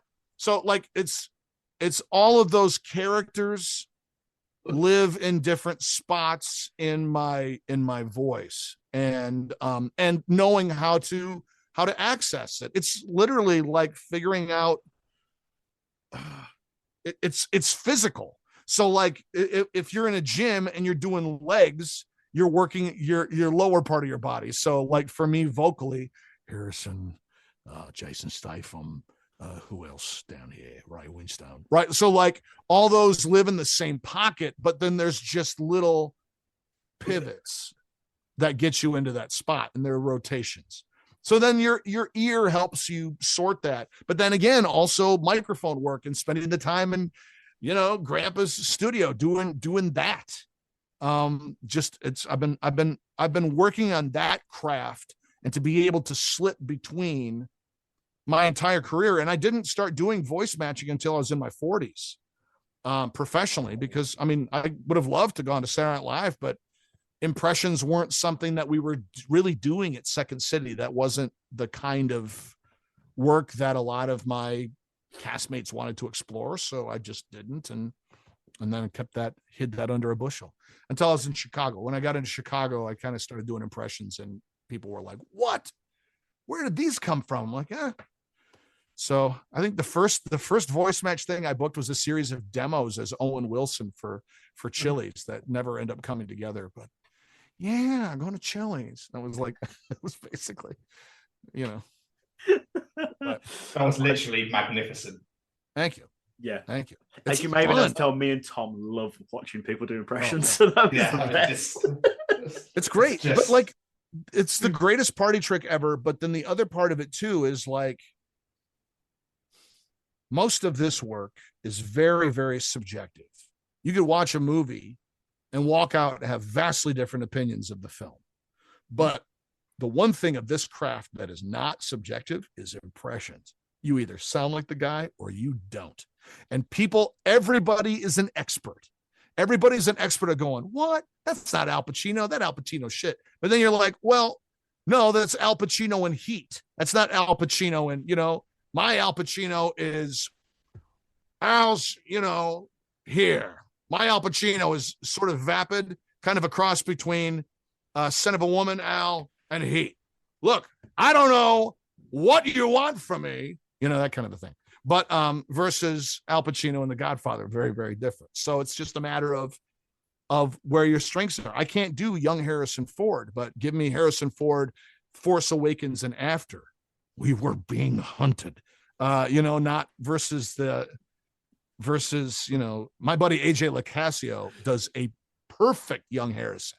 And it's like Harrison through the Indiana Jones films. And Scott White does him really, really well too. There's a lot of guys. There's not a lot of guys who really nail him. There's a lot of guys who can get close, who could do like a gruff, "Get off my plane," that sort of thing. But trying to get the nuance, that's the other part of it. And the part that I feel really comfortable and confident in is like, there's the impression, but then there's the matching aspect of it. And matching is not just doing the voice, but what you do with it. So, Harrison, like, it's a magic trick to do Harrison's voice. But then when we were doing Call of the Wild, I was going in and doing voiceover for him and, talking about, where is it? It's my son.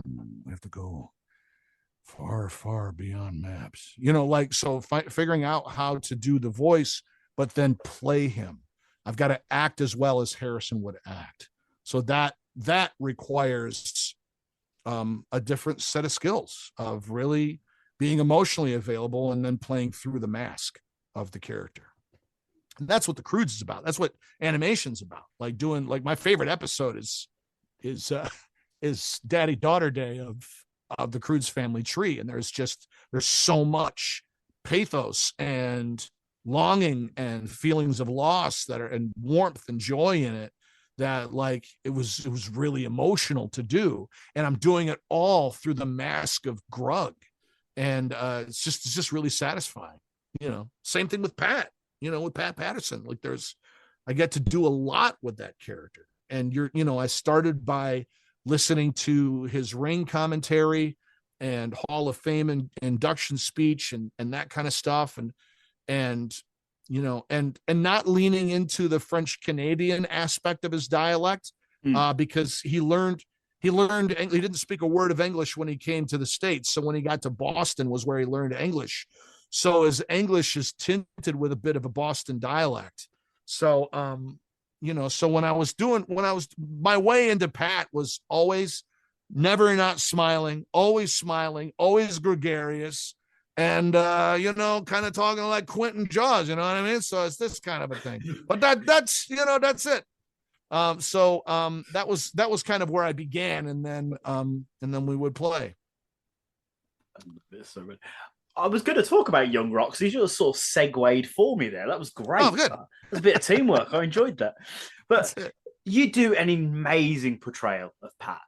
Thank you. How much did you know about Pat? Were you a wrestling fan like before you got this role? Yeah, I was a wrestling fan from growing up. So I didn't know about Pat. I pieced out on wrestling probably around maybe the 4th WrestleMania. Like I was really into it up until not because of like Hogan body slamming Andre, but like that was the period of time that I was really into it. You know what I mean? Like early to mid 80s. And then I was out. I missed the Attitude Era entirely. I only recognized Stone Cold Steve Austin and The Rock from people's t-shirts. So I was aware of who they were, but I didn't really watch it. So, but then getting the opportunity to audition for the role and then really learning about who Pat was, like the crazy thing was like, I was like, okay, he's a commentator. I got that. I didn't know that he was the first openly gay wrestler, that until after I had done the audition. I wasn't aware. So I played him very much like, the sides were not specific about who he was talking to. So I didn't know he was talking, like that kind of stuff. It was still very much under secret. So I just kind of committed. And then like, I'm fairly certain, well, I don't know. No one ever told me how I booked it, but I just know that the energy of what I was bringing was the right thing. And I remember when I was flying from LA to Queensland to go shoot, on our flight was Brian Gewirtz and Chavo Guerrero Jr., who were, Brian is one of our executive producers and creative consultants. He's kind of DJ's ear for us on set, and as well as bringing his own experience to bear. And then Chavo is our wrestling coordinator, and Chavo knew Pat. Both of them knew Pat extremely well. And they were like, bro, he was like, what you did in the audition and what you did in our table reads was so Pat. It was like, you don't have to change a thing. It's just, and I feel like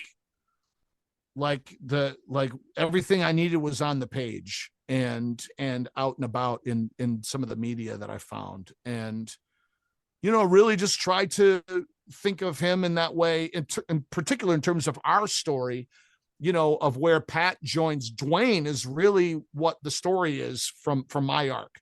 So a lot of it is I'm coming from a place of being a mentor, being like Mickey and Rocky, but also, just one of the guys. Like, one of my favorite scenes is the scene when you first meet him and he's coming in with Andre in the 3rd episode of season 2, and everyone's sitting around the table and stuff. And like, it feels really relaxed and fun. Like we all know each other because we did. By that time we had all hung out for a couple months. So the time you finally seeing everybody together, there was no awkwardness. There was no introductions at the table. It was all like, hey, Macho, hey, come on, hey, how you doing, Rocky? So like all that was very authentic. I mean, when we were quarantined together, we spent all of our time together. We holidayed together. So it really made all of the historical stuff in Young Rock, really authentic, because we all really truly love each other, and it really comes through on screen. I love that. But is there like an added pressure portraying a real life person, especially someone as important as Pat, not only to the business, but to Dwayne himself, the guy that is making this show? Or is it a case of, this is a role, this is what they expect of me, I'm just going to focus on that? Yes. That's present. There is an element of that you have to ignore. I'll give you an example. Completely unrelated thing. Like, if I'm getting ready to go like MC some event for a company, and we're in Las Vegas, and there's I'm about to get on stage and do 5 minutes with an impression or two and work the crowd a little bit, and then introduce a speaker, and then the executive vice president of the company is standing next to him, and I'm going to be introducing them. And then they lean forward, and you see 3,000 people out in the audience, and they're all milling about. And he leans over and goes, "No pressure." And I'm like, my response to that is kind of like, "Listen, pencil neck, you do your job and I'll do mine." Like, really, I'm like, I'm like, getting in front of 3,000 people on stage for 5 minutes is nothing to me. There's no stakes. My job is to go up there and connect to one person, regardless of however many people are out there. I don't need to connect to all of them simultaneously. If I connect to one, I connect to 3,000. And two, like, my job is to make it easy. I want it to be fun. So, like, don't add pressure. I'm aware of whatever pressure is present, sure, but you don't need to apply it. So in the context of Young Rock, I feel like what was great, and it had a lot to do with the supportive team, and like, people are aware of that. No one is vibing you, giving you that kind of stuff. It's always like, "Hey man, what you're doing is great." Like, Brian came up to me in Singapore when we were getting ready to fly down to go be in quarantine for two weeks. He was like, "Can I give you a line reading?" And I was like, "Yes, please." I was like, "This is how Pat would say it." Because I had recorded it a certain way. And then Brian would give me, he's like, "This is how Pat would say the joke. Do you know who was just talking to you? Nobody." That was the music of the line. He's like, "That's how Pat would say it." I'm like, "That's all I need to know." But that line would give me clues to how to interpret other lines. So like, there's a bit in where I come in, if you know the scene where Dwayne is practicing, he's called Pat to come to the gym, and Rocky doesn't know that Pat's coming, and Pat shows up, and they're in the ring, and it's Dwayne's basically his tryout, and Pat goes, "It's a fucking boxing ring." And that was written in the script as this is a boxing ring. So it didn't have any of that music on it, but I just made that choice because that's how Pat would react to things. I'm like, "What are you talking about? This is a big, you idiot," that kind of stuff. So finding that music and embracing that music and playing it. And then you learn after a while that people don't give you notes if they like what you're doing. There's no time. Maybe they'll pat you on the back, but if they print it, that means they like it. If they don't like it, they'll tell you. So I knew that if DJ didn't like what I was doing with Pat, if it didn't ring true for Brian or for Shavo or for Jeff or any of our other directors, then I knew that someone would tell me. And I just had to trust my interpretation. And the other part of that too is like, they've got a million things that they're doing. My job is to be the subject matter expert on Pat Patterson. So if we're in a situation, and like we found an improvisation when I first met Adrian about, like, it was a really funny line. I forget what it was, but I ad-libbed a bunch of other things that all worked. And, but I was ad-libbing within the context of what I knew about Pat. And then when we got to Australia, one of the really, really helpful people was the guy who played Mean Gene Okerlund, Dave Koenig. Dave was a massive wrestling fan, and he gave me so much wonderful insight into Pat, into his the Stooges era, like all of just the importance, how he had come up with the Royal Rumble, like just Pat's massive influence and how large he looms over the entire WWE. So it was really, really insightful. There was, I mean, you just want to be able to have answers for your own stuff, and knowing the nature of his relationship to Louis and all of that was so important to inform every choice that you make in the moment, because they're just momentary choices, but it's all based on your experience, right? Like, it's the same thing. I love that you and Dwayne are on initials, though. That's the it's DJ. Yeah, he calls me Dwayne KV. Johnson. Dwayne calls me KV. I don't think Dwayne doesn't talk about me at all. All I know is like I haven't met him.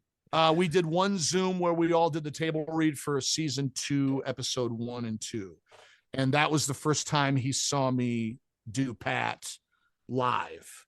And Brian told me after the fact that he was watching DJ's reaction to everybody's performance, all the new guys. And when I did Pat, both calling the match and then also meeting young him, he was like, Pat was just, or Dwayne was just grinning from ear to ear. So that was enough. That was enough. And then I've been really moved and touched by how many folks in the wrestling fandom community who have just been so kind with compliments and comments about not only the accuracy of the performance that I've done, but how they've enjoyed the characterization, and how, more importantly, how I just at the end of the day, I did right by Pat. That's really it. Of like, I just wanted to make sure that I did right by Pat, and by his legacy, and that was really important to me. I think you've smashed out of the proverbial ballpark. Yeah. Awesome. Thank you. I really appreciate that, man. I can't encourage people listening to this enough to go check out Young Rock if they've not watched it. It's phenomenal. The actors are so good. And two that I took away from it, who just smashed it out of the park, was yourself and Yuli. He's incredible. It's incredible. I was like, that is Dwayne. Like, that is... He's what, and I mean, I spent a good chunk of the day with him yesterday. He really is not only like a consummate professional, a really driven, what he's done with his body over the course of the 3 seasons in terms of getting himself in the physical shape to execute what he's got to do. He's playing one of the most iconic bodies in popular culture in the past 30 years. So he has to mirror that, you talk about a guy who's aware of the pressure and expectation, but then also do the dramatic work, play the highs and lows of DJ's journey. And I really appreciate, it's the surprise of the show. When I booked it, I hadn't watched the first season, and I booked it, and my wife and I sat down and just binged the first season. And I was really surprised as to how much I absolutely adored it. Like, it really, there's so much heart, and Dwayne is so open about his own personal challenges and his journey and his growth and his willingness to reveal elements about his own, his like the Christmas episode was so great this year about, how he was trying to give a gift to Mick Foley to really impress him. And Mick showed him that, you want to impress me, giving is way more important, and giving to people is his sweet spot, not receiving big fancy shit. And it was just really sweet to like see them work through that kind of stuff. But then also through the eyes of the show, really going on following Uli's journey through that, and Bradley's and Adrian's and Stacy and Joe's as well. And honest, like, the core family group is they get to do so much wonderful hard work. It's a really beautiful family show. I mean, we're up for I think it's the Kids' Choice Awards, so fingers crossed for tonight. But like, I mean, it's one of those family shows that really truly appeals to everybody. And I feel like I really want us to find a broader audience, because I think the more people discover it, the more they'll really, really like it. It's a terrific show. Absolutely. One of the final episodes of this season, might even be the final one, when he gives his parents the house, might be one of the most heartwarming scenes I've ever watched on any show ever. I was like, this is beautiful. Yeah, it's an incredible show. I can't push it enough to people. Yeah. Thank you so much. I really appreciate your advocacy for it. And I'm just so glad you watched and took it in. It's a terrific show. Before we start wrapping up, though, I did want to mention you have your own podcast, sir. Yeah. All over voiceover. It may seem obvious by the name, but for those unaware, what's it about? It's about demystifying getting into voiceover. It's about talking to my fellow actors and directors, casting directors, agents, animation directors, audiobook narrators, producers, just kind of figuring out what people's process is in terms of how they interpret copy, what their influences are, what their advice is. To me, it's just been an exploration of other people's process. You know, it started as I'd sit in that lobby at CESD at my talent agency and hang out and talk about everything under the sun with all the actors waiting to go in. And we had a great time. But the one thing we never talk about, because it's kind of, this is where we're going to go in and be competitive, is the nature of the work that we're there to do. So creating a separate space like a podcast being an opportunity to, as I was joking earlier, half joking, amplify each other, but like also like it gave me the opportunity to build relationships to people that under normal circumstances I could. And I'm an extrovert. Like in voiceover, everyone is an independent contractor and working by themselves. So I'd see Scott White for, about an hour, him and Chantel hanging out in the lobby, doing bits. Love those guys. Amazing. See you later. Next time, maybe we have the same script, or next time it might be 2 weeks. It might be a month and a half. So the podcast is an opportunity to reach out to some of these guys and be like, hey, I'd love to talk with you about this, and this. I mean, my episode, I don't know if you guys have listened, but the episode with Deborah Wilson, the episode with Kari Walgren, the episode with Tadashore, with Scott, with AJ, and then recently with Serena or JB Blanc. I mean, there's so many amazing people sharing so much, and it's very conversational. It's very relaxed. You're going to hear me tell the same story over and over again, but still, I really wanted to make certain that I was able to bring in as many diverse voices as well, because there's always a white guy on my show. So I wanted to make sure that I'm talking to a really broad, it'd be really easy for me to bring in like all of my white guy friends. There's quite a few, but it was like still like really, let's get more women in, let's get more people of color in to talk about the experiences and the challenges. And then what I learned in the process of getting to talk to them too has really enriched my life and my career. And I go back and listen to episodes just because it's a great little encyclopedia and capturing of a period of time. And I think there's a lot of great stuff that can really help folks. So I invite everyone who is interested in voiceover to check out the show, All Over Voiceover.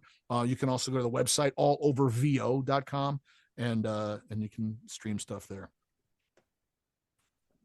Kiff, this has been so much fun. I absolutely love this. It's genuinely one of my favorites we've ever done. Mr. Stevens, do you have any more questions, sir?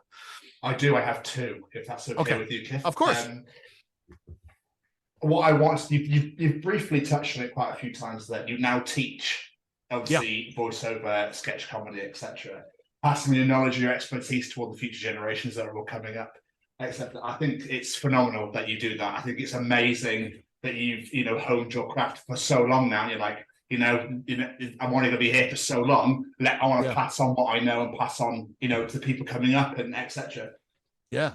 What made you want to do that? Oh, it started at Second City, where I got cast as an understudy to the touring company, and they would give you free classes. That was the benefit of getting cast. They didn't pay you, but they would give you free classes. So I took 2 free classes, and then the next class was all about character. I really wanted to take that class, and it kept being filled up, and they wouldn't knock someone out and basically give me a jump seat in the class. You know what I mean? Like, yeah. So Rico, the producer, was like, listen, you want to teach? I was like, what? He was like, yeah, you could teach an intro class and just start teaching. That way you can make a little bit of money, and here's the curriculum, and go for it. And I was thrown into the deep end and started teaching, and really grew to love it, and like just haven't stopped. It's because I started teaching improv, and then would level up through there, and then started directing, and then teaching directing.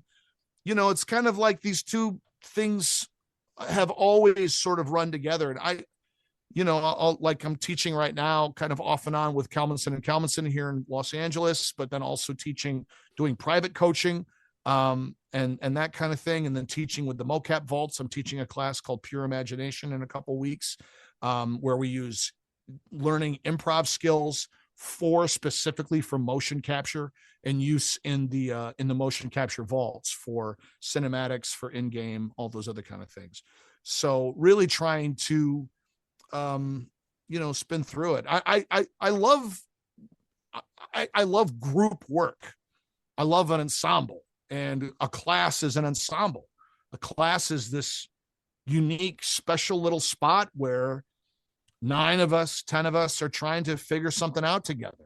And I'm a camp counselor in that context. Like, I hold some information, and I can guide you through a curriculum, but I can also be available to answer questions, demystify stuff. And I think that's part of why the podcast, it was like, absolutely, it helped like amplify my brand a little bit, and it got me new friends, but it also functions as an extension of my class and my teaching work.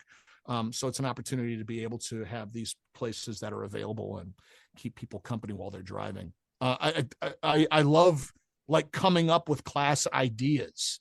Like when I did a class I started with a voiceover class at Second City that was kind of like an intro to VO, which was basically like, this is a microphone. This is the smart part of it. This is the part you want to talk into, proximity, all the stuff I was telling you about earlier. You need to have a Focusrite box, et cetera, et cetera. Like just kind of that kind of stuff where I could give you this information and give you recommendations. But then it was like, let's do a class about specifically about voice matching. Let's do an improv class for voiceover, specifically like, how does improv influence VO in an animated script? How do you apply those skills for this work?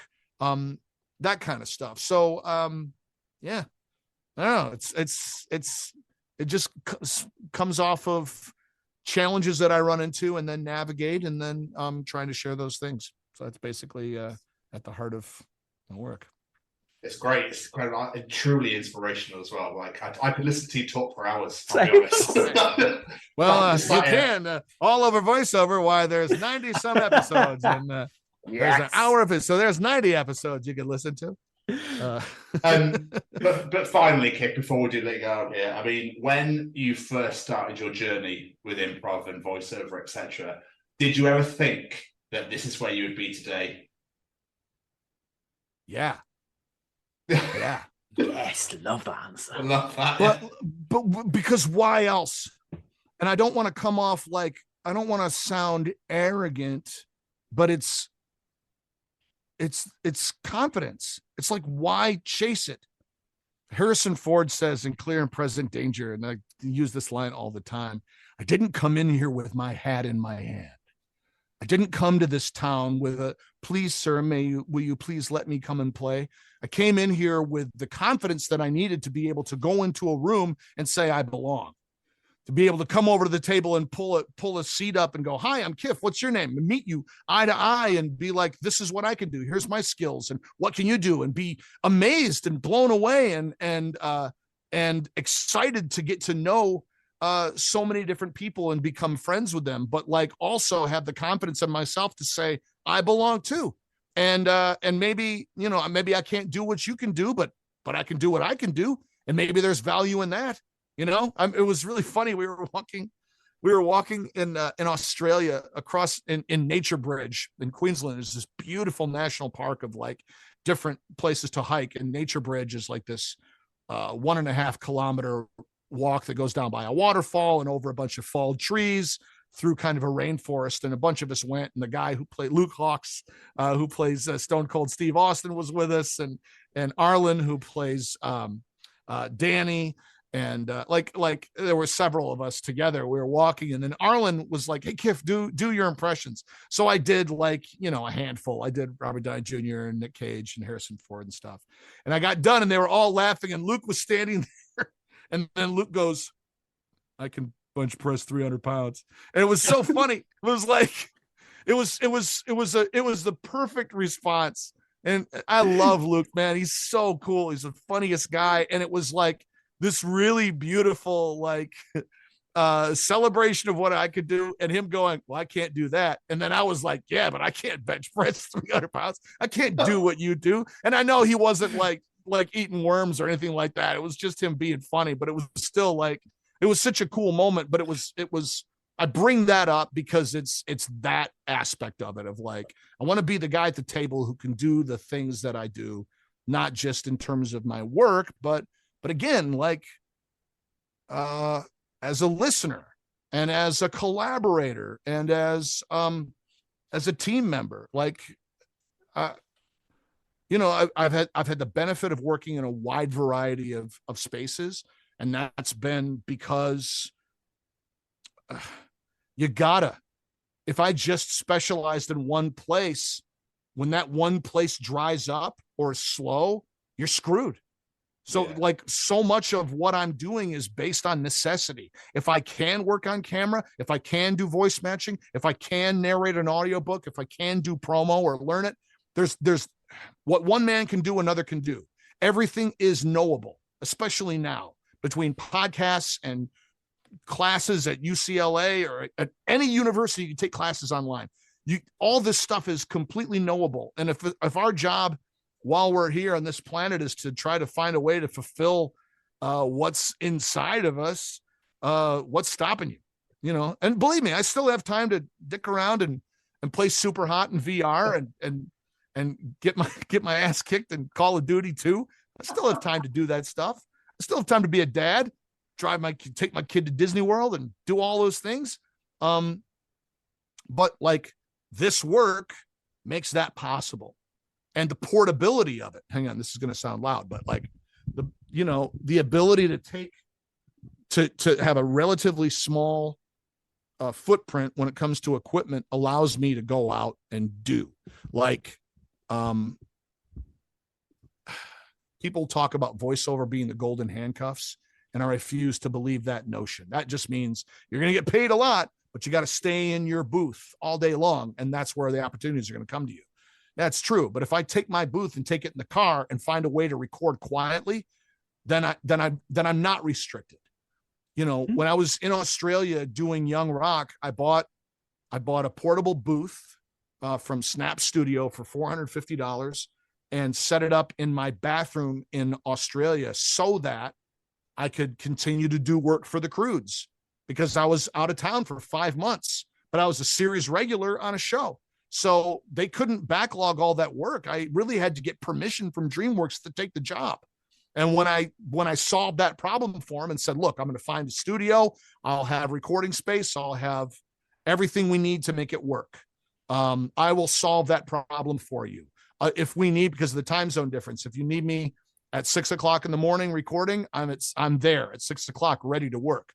So it was that willingness to say yes to as many opportunities as possible. And consequently, while I was in Australia, in that same bathroom, I narrated 2 audiobooks. I dubbed 2 animes, including the movie Belle. I did multiple episodes, not only of The Croods, but also, I voice matched Optimus Prime and a bunch of trailers for Primal, like a bunch of stuff. So like, it was every day I continued to audition, booked commercial work. So like, it's just a matter of thinking a little bit and solving the problem and saying, yeah, I can figure that out. That's made all the difference for me. And that's what I encourage anyone who's listening who wants to do this work, is like, you really want to be able to just say yes. You want to be able to say yes to your agents. You want to be able to say, yes, I have availability. And, believe me, there's value in saying no and protecting yourself, but there's also filtering through what is that? Is me saying no because I don't feel like it? Or is it me saying no because it's becoming detrimental? So it's figuring out that kind of stuff for me. I love what I do. So I want to do it all the time. And if I got a job at 4:00 in the morning in Australia in my bathroom after rapping at 2, I'm going to make it work, because for a second I get to play Batman. For a second, I get to play Optimus Prime. I get to be the things that I wanted to be when I was a kid. So I'm paying it back. Absolutely incredible. Phenomenal. Yeah. Oh, you are so inspirational. I love just listening to you. It's amazing. Awesome. Before we let you go, any plug, social medias, websites you want people to go check out, my friend? Yeah. My first and foremost, the podcast, all over voiceover. If you're interested, you can follow me on Twitter and Instagram. I'm at KiffVH, KIFFVH. My demo reels and madness are at my website at kiffvh.com. There's also a way to reach out to me if you're interested in private counseling. I'm also a licensed therapist. I actually stumbled into something. This is a whole nother story. I know you're trying to wrap up, but like I was taking a class at UCLA Extension and had to blog. So I started blogging on my website. One of the things I ran across was this notion of artistic injury, of having something or someone hurt you in your artistic space. I had been pursued for 3 years to be on America's Got Talent. I finally agreed. I went on.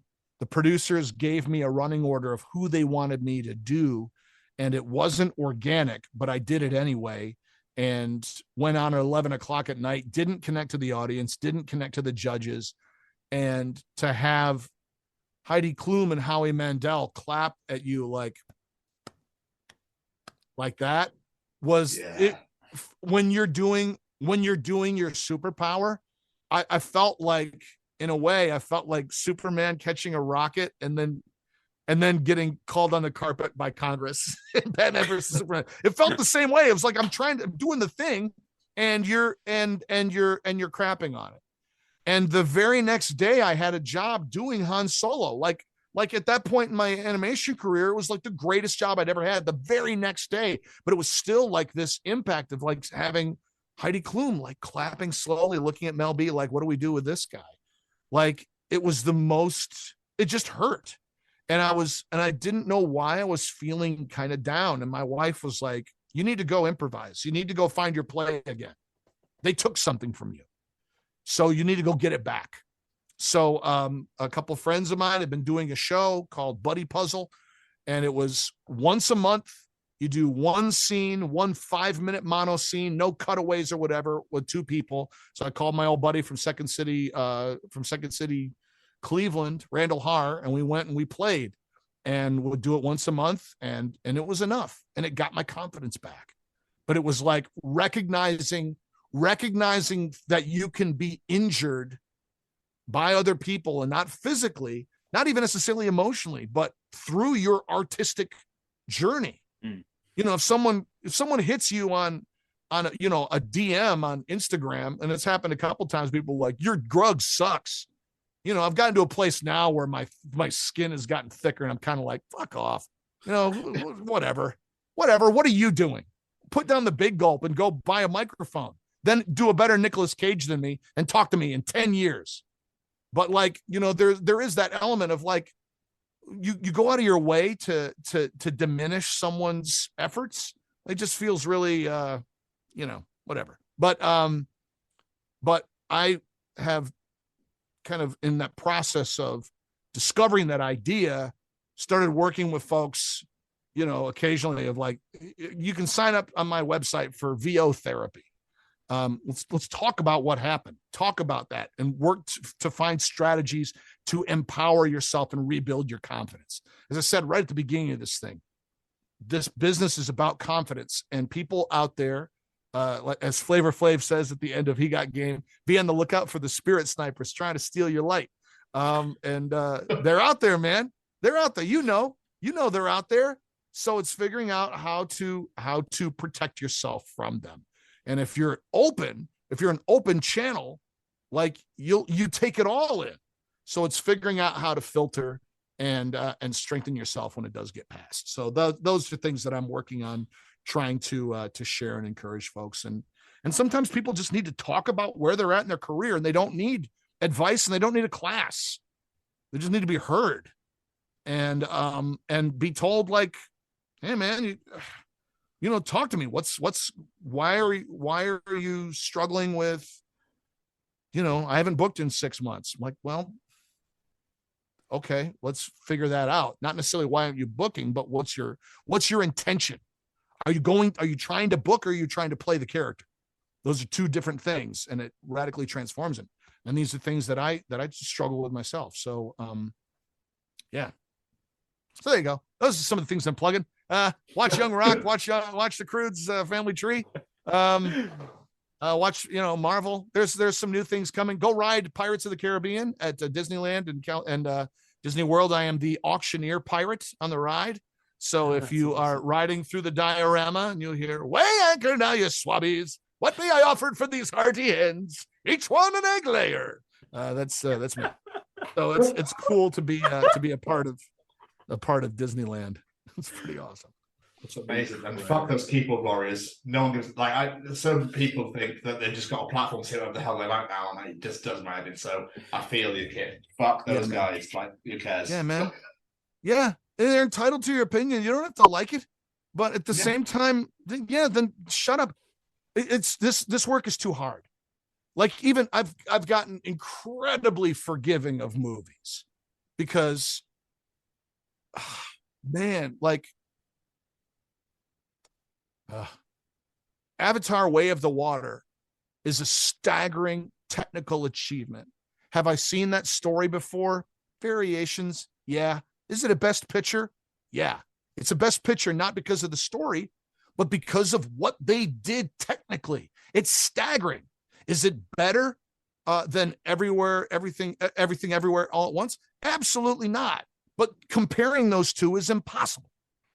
They're and what the Daniels did with that movie of being able to use the staggering multitudes of different styles and still tell a coherent, deeply moving story and integrate the elements of martial arts and combat and it's just a staggering achievement. And so, like, comparing those two things, it's unfair to both of them. And and the longer you work in this business, I learned a really valuable lesson with, and I'll help wrap this up. I learned a valuable lesson with Batman versus Superman because I was so excited to participate in it. Zach's one of my favorite directors leading up to it. I've got, like, I saw your Batman tattoo, so I got my Superman tattoo here. I got this. Oh, amazing. Australia.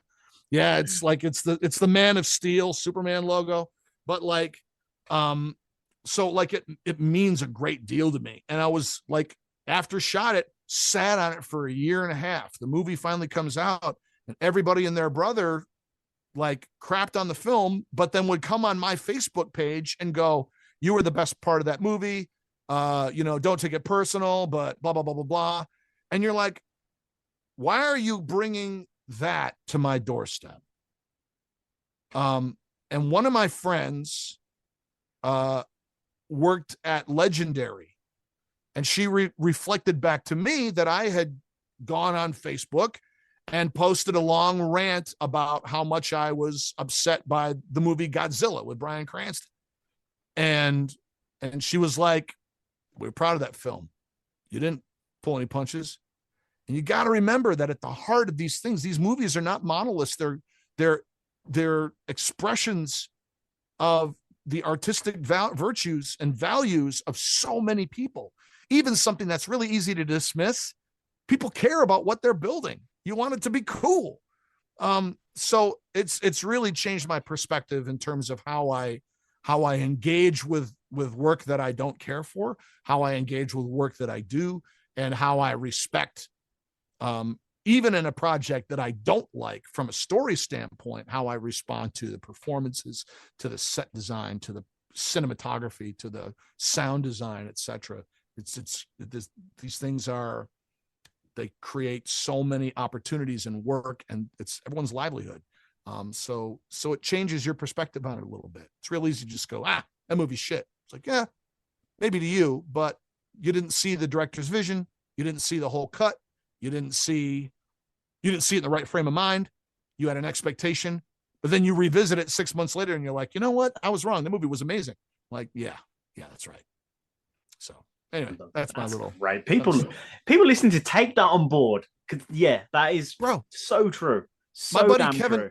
My buddy Kevin Leese is a prop guy on Suicide Squad, on David Ayer's Suicide Squad. And he told me, like, in the props, he's like, we made 6 baseball bats for Harley. And Margot Robbie came in and went through all of them and was poring over them and looking at them and selected the bat that she used that we made. And she participated in the design elements of it.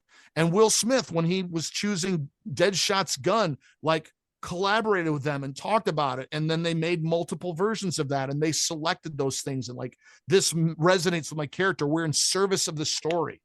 I've told this story multiple times before, but I met Harrison Ford and after a show I directed at Second City and we were talking and he told me the bit was, he was like, someone says, Harrison Kiff teaches voiceover. He goes, really? Well, how do you teach voiceover? Like, I was like, I'm sort of like Richard Attenborough in Jurassic Park, like, welcome to our voiceover.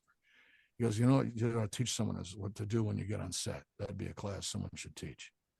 And I was like, okay, Mr. Set, what's your curriculum for that class? Like, it's not like you haven't been on set for 50 years. Like, what do you recommend? And he took a bite of his chicken skewer and he went,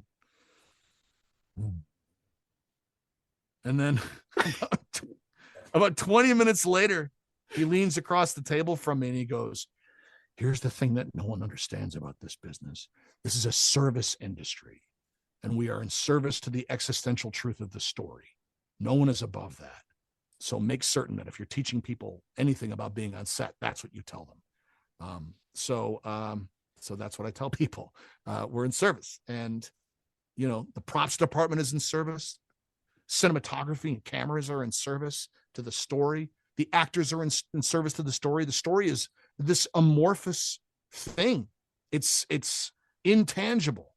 We're embodying it and letting it breathe through us. So our job is to be as open as possible and supportive as possible. And if our focus is that, then we're firing all cylinders. Where things get in trouble is when we put our egos above it. That's where it struggles. And that's an internal challenge for every single person. So it's a matter of finding a way to get your ego out of the way, open yourself up to telling the story, do your work, be ready, do your best work, and it will help let the story breathe the way it needs to.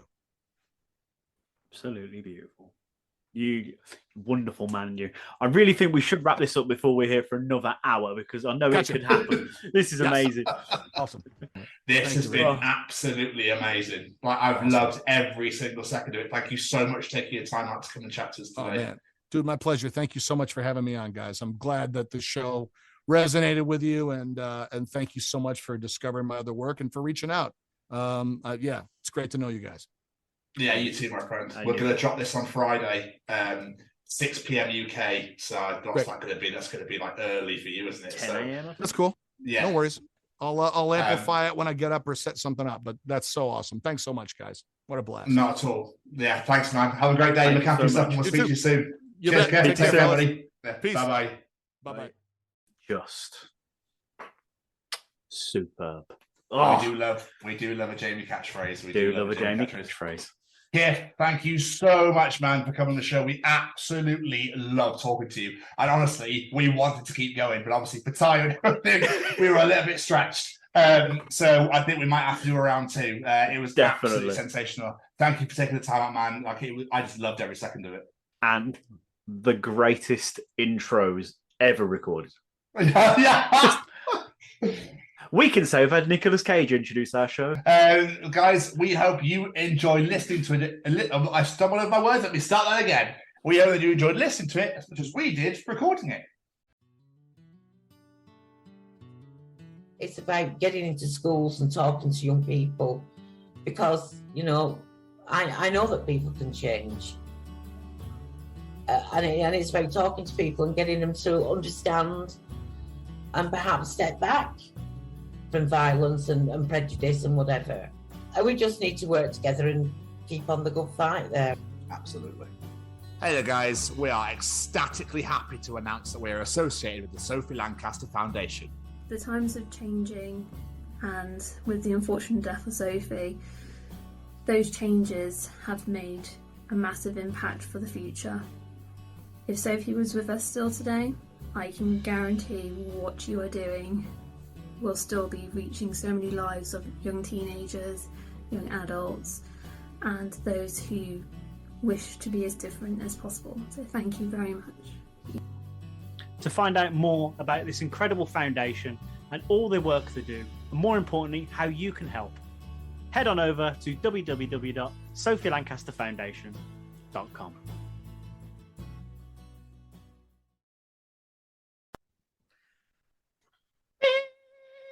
Mr. Stevens. What's going on? It's audience participation time, baby. Participate, bitch! Ladies and gentlemen, it's time to participate in Jamie's participation challenge. This week we said, we all like to receive compliments, but sometimes a compliment makes you wonder if it really is as nice as it seems. With that in mind, this week we asked the question, what is a compliment that actually sounds more like an insult? What say you, Mr. Stevens? Do you have anything for this one? No, I just got bullied to fuck, so it's actually insulted me more than anything else. I think there's been times where, like, when I was at school and I fancied a girl and I said, like, you know, I really like it, and they laughed in my face. That's pretty much about it. So, wow. Yeah, I've had that a few times. So, yeah, I've not really had anything. Not that I can think on the top of my head. The most I've got is in most recent years. It was like, you look great now you've lost the weight. I'm like, so I looked like fucking shit beforehand. Is that what you're trying to say? Yes, David. Yes, yes, exactly. yes. Yeah. You look like a fat idiot. Thank you. I'm not going to lie. I thought this would be really good fun, this question. I thought we could have a laugh at it. But some of them are really upsetting. Like, I felt really bad with some of these answers. Can I just say something before we get started? I want to congratulate you massively because I can go back to that picture or the video you shared when you were at the park. I think it was Olivia or Madalena when there's something on the slide. Video. And you are, I think that's literally your biggest. And look at you now. But look at you now.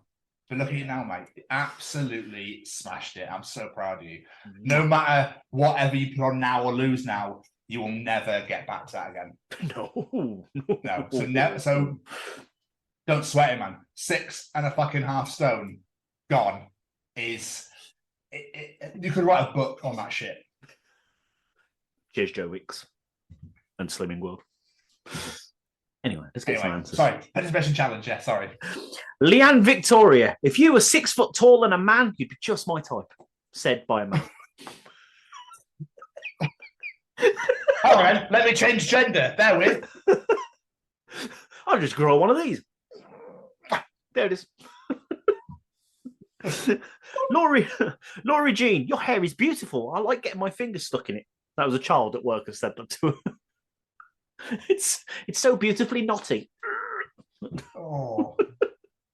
Don't want your fucking fingers in it. Thanks for the bit. Matt Rose, you'd be a great match if you were taller. Low below, literally.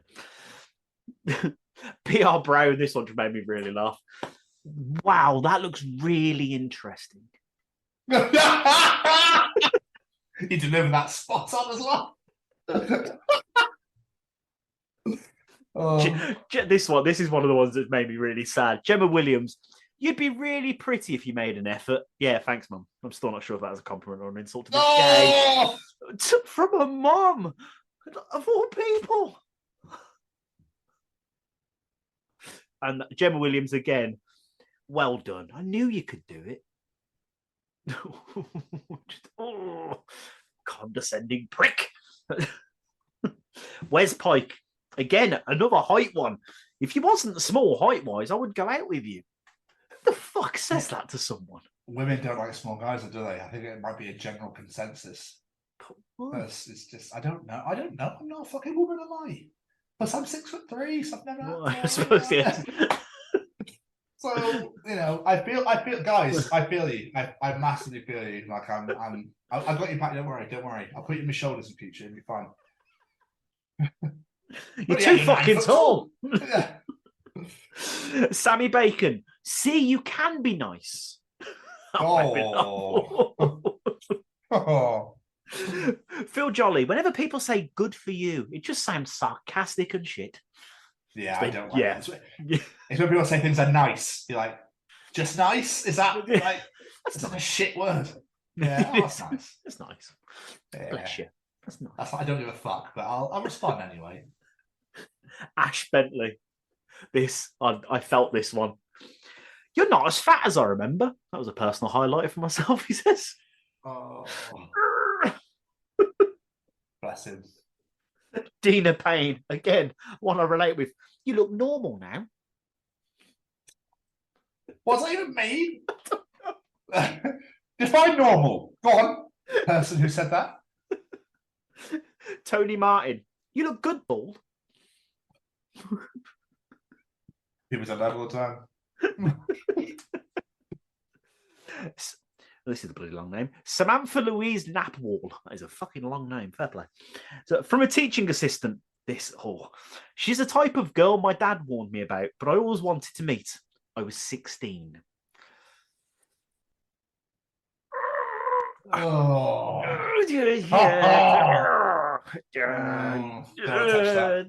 No, let's move on. Let's carry on. Matt Bacon, you don't look as stupid as you look. Wait, what? That doesn't make any sense. You're not as stupid as you look? I think that's what he meant by that one. Yeah. Surprising. Victoria Obi, you have such a pretty face. You'd be stunning if you lost some weight. Smack that person in the fucking head immediately. Oh, headbutt, chin him. I fucking love this. She's one of my best friends. Like, fuck that person. Fuck them straight to hell. Jerry Keane, you remind me of Tom Stevens. It took me days to get over that. Dick. I hear that all the time as well. Jasmine Lamey, you look like you could ruin my life, and I'm into that. Yeah, it's weird. How do you That's take so that? weird. I know, like, okay. How do you begin? Like, some people have got some weird fucking kinks, man, like some weird ass kinks. But where do we How do you even? I don't even know how to answer that. I don't know. If someone said that to me, we're like, thanks. I don't know. How do you take that? Give me all your money then. Yeah. If you really want me to ruin your life, I'll have all of your money. Yes. Yeah, all of it. Rach Stamp, have you lost weight? You've completely lost your tits, haven't you? How did you say it to someone? I wish someone said it to me. Northerners. Bloody Northerners. Martin Skerritt, you're a cunt. I fully take that as a compliment. So I was good. I didn't say the word. I was good. See? Good. Asterisk the U in the air now. Jason Brogdon, well done, you. I'm not a fucking dog.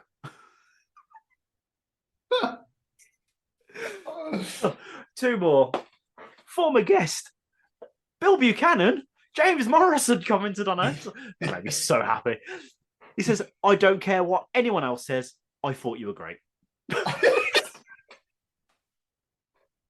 It's incredible. What an absolute arsehole. And he was basically great. What I'm saying is, everyone thought you were fucking shit, but I thought you were wonderful. Yeah. Love that answer. And by the way, one of your friends who replied to his comment absolutely destroyed me as well. Dean. Yeah. You look just like this guy in that program I watched. It is. It is him. Roaring. Bill Buchanan. And last but not least, he's back, ladies and gentlemen. It's been a few weeks.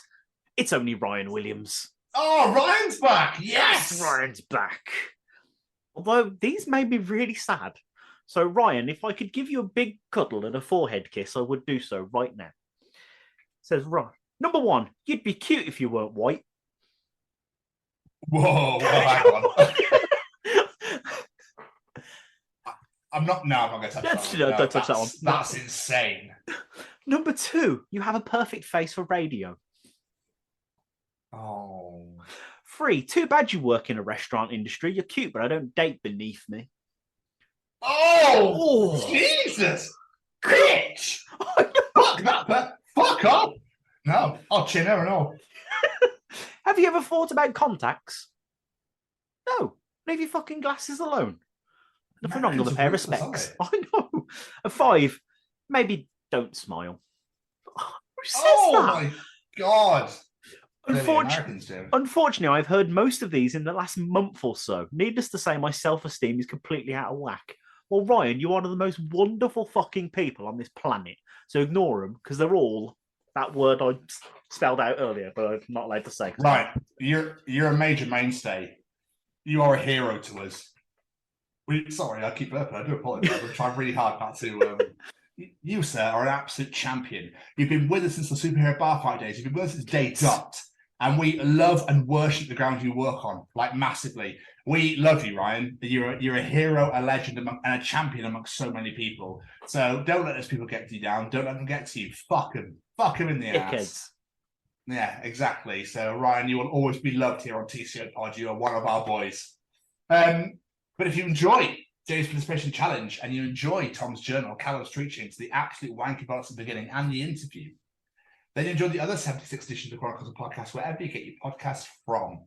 Whether it be Google, Spotify, Apple, etc. Anywhere you get your podcasts from, all on there. We're on YouTube. You can find us on YouTube at the Chronicles of Podcast. Hit the subscribe button, hit the bell to get notified, and comment as much as you like. All of our Way Wednesdays are on there. All of our Bloodstock interviews are on there. Our Bloodstock blog is on there, and our Double Inquest blog is on there. We've got so much coming this year. It's an exciting time to be a Chronicles of Podcast listener. That's all I can say right now. Yep, it's one of those dangling the carrot sort of things to say, but unfortunately, we are tongue-tied. So apologies massively to everyone that is listening to this. We're on Facebook as well. Get us there at the Chronicles of Podcast. Jamie, whilst we're on the subject, where else could you find us? You could find us scrolling through Kiff's IMDb and going, this man has been in some incredible This man has been in some incredible projects. Let's play Spot the Kiff. That and on the Twitter at TCO Pod. Whilst you flick through Kiff's IMDb and follow us on Twitter, where else can you find us, Jamie? Sitting in the corner thinking, I'm going to blobby, blobby. I can't believe you just brought that up again. Or on the Instagram at TCO Pod. We're on TikTok at TCO Pod. Jamie is putting some absolutely amazing videos up. I was scrolling through earlier, just enjoying the memes there, boys and girls. You can find us on LinkedIn at the Chronicles of Podcast. Come follow us on there as well. Connect. Let's get chatting. You know, if you want to be a guest, come chat to us. And you can also find us at our beautifully brand, spankingly sexy and wonderful little website at www.thechroniclesofpodcast.com. All about us on there. The shows are all on there, and the affiliations and sponsors are on there. Get subscribing, follow us, share us, come chat, come say hello. I just want to do a massive, massive shout out to the mainstays, the people that have been with us since the beginning, the people I can mention that I notice this show all the time, Claire, Gemma, and Ryan. Huge thank you so much. Just want to give you a massive shout out. Thank you so much for listening to us. We appreciate it more than you could ever possibly imagine. And thank you for always being with us, always watching. We do appreciate you participating every single week as well. I will now hand over to my wonderful co-host over here. Oh, it's my turn now. Before we get out of here, let's say thank you to a few of our friends. Every single piece of music you hear on this show is brought to you by one man. That man is Mr. Singer-songwriter Matt Roberts. The man has some incredible music out there, and what you hear on this show is just a little sneaky peek, a little soupçon of what he can offer to you. So please, good word, right? Go follow him on all the social medias at Matt Roberts Music. Go find him on Spotify. Give him a follow on there. Everything he's released today is on there. He's got a brand new album coming out soon. You just can't get enough Matt Roberts in your ears. New plus, he's got a very exciting project coming up very soon, ready to announce. So follow him so you don't miss out on that. And of course, as you heard from him earlier, it's only Mr. Braden Barry and his Stay Cozy Clothing. Head on over to www.staycozyclothing.com com or download the smartphone app. Find whatever you like. It could be that hat Tom's wearing. It could be that hoodie Tom's wearing. It could be that hoodie that I wear every alternative week, or the t-shirt I wear alternative weeks. Whatever it might be, you like the look of it, stick it in your basket. Head on over to the checkout and enter that discount code, The Chronicles, and get yourself 10% off your order. A little gift from him to you. And of course, it's the Sophie Lancaster Foundation. They're stamping out prejudice, hatred, and intolerance everywhere. We cannot say thank you enough to every person who listens to this show, who has headed over to the website and filled in that questionnaire. But you know what? Let's keep it going, boys and girls. Let's keep sharing that link. Let's get that questionnaire filled in. We want as much evidence as we can to send towards the courts so they can do what needs to be done and get the alternative subculture classified as a hate crime. This needs to happen. Festival season is approaching. If you are going to any festival this year, the Sophie Foundation will probably be there. Head on over to them. Go have a chat with the guys. Learn about what they're doing. Buy some merch. Buy some wristbands. They're great. Buy some T-shirts. Buy some hoodies. Whatever it might be. Just support the foundation because they deserve it. They need all the love we can get because Sylvia's mission is still not complete. And we're not going to rest until it's complete. So please help us, help them, and let's achieve her mission. And last but not least, a massive thank you to that handsome bugger right there. Just look at his little face. Ooh. Right back at you, JD. Right back at you. We're not talking about Robbie Cam. JD, I'd like to say another absolutely fantastic week, sir. Oh, yes. Very much enjoyed this one indeed. Oh, thoroughly. Kiff, again, thank you so much for taking your time out to chat to us. I know how busy you are, and very excited for more episodes of Young Rock. We can't wait for that. But Jamie, we're back next week with an absolutely amazing episode. The Chronicles of Joe Rooney next week, Jamie. 78. And as for this week, we are going to see you all next week. Goodbye, everybody.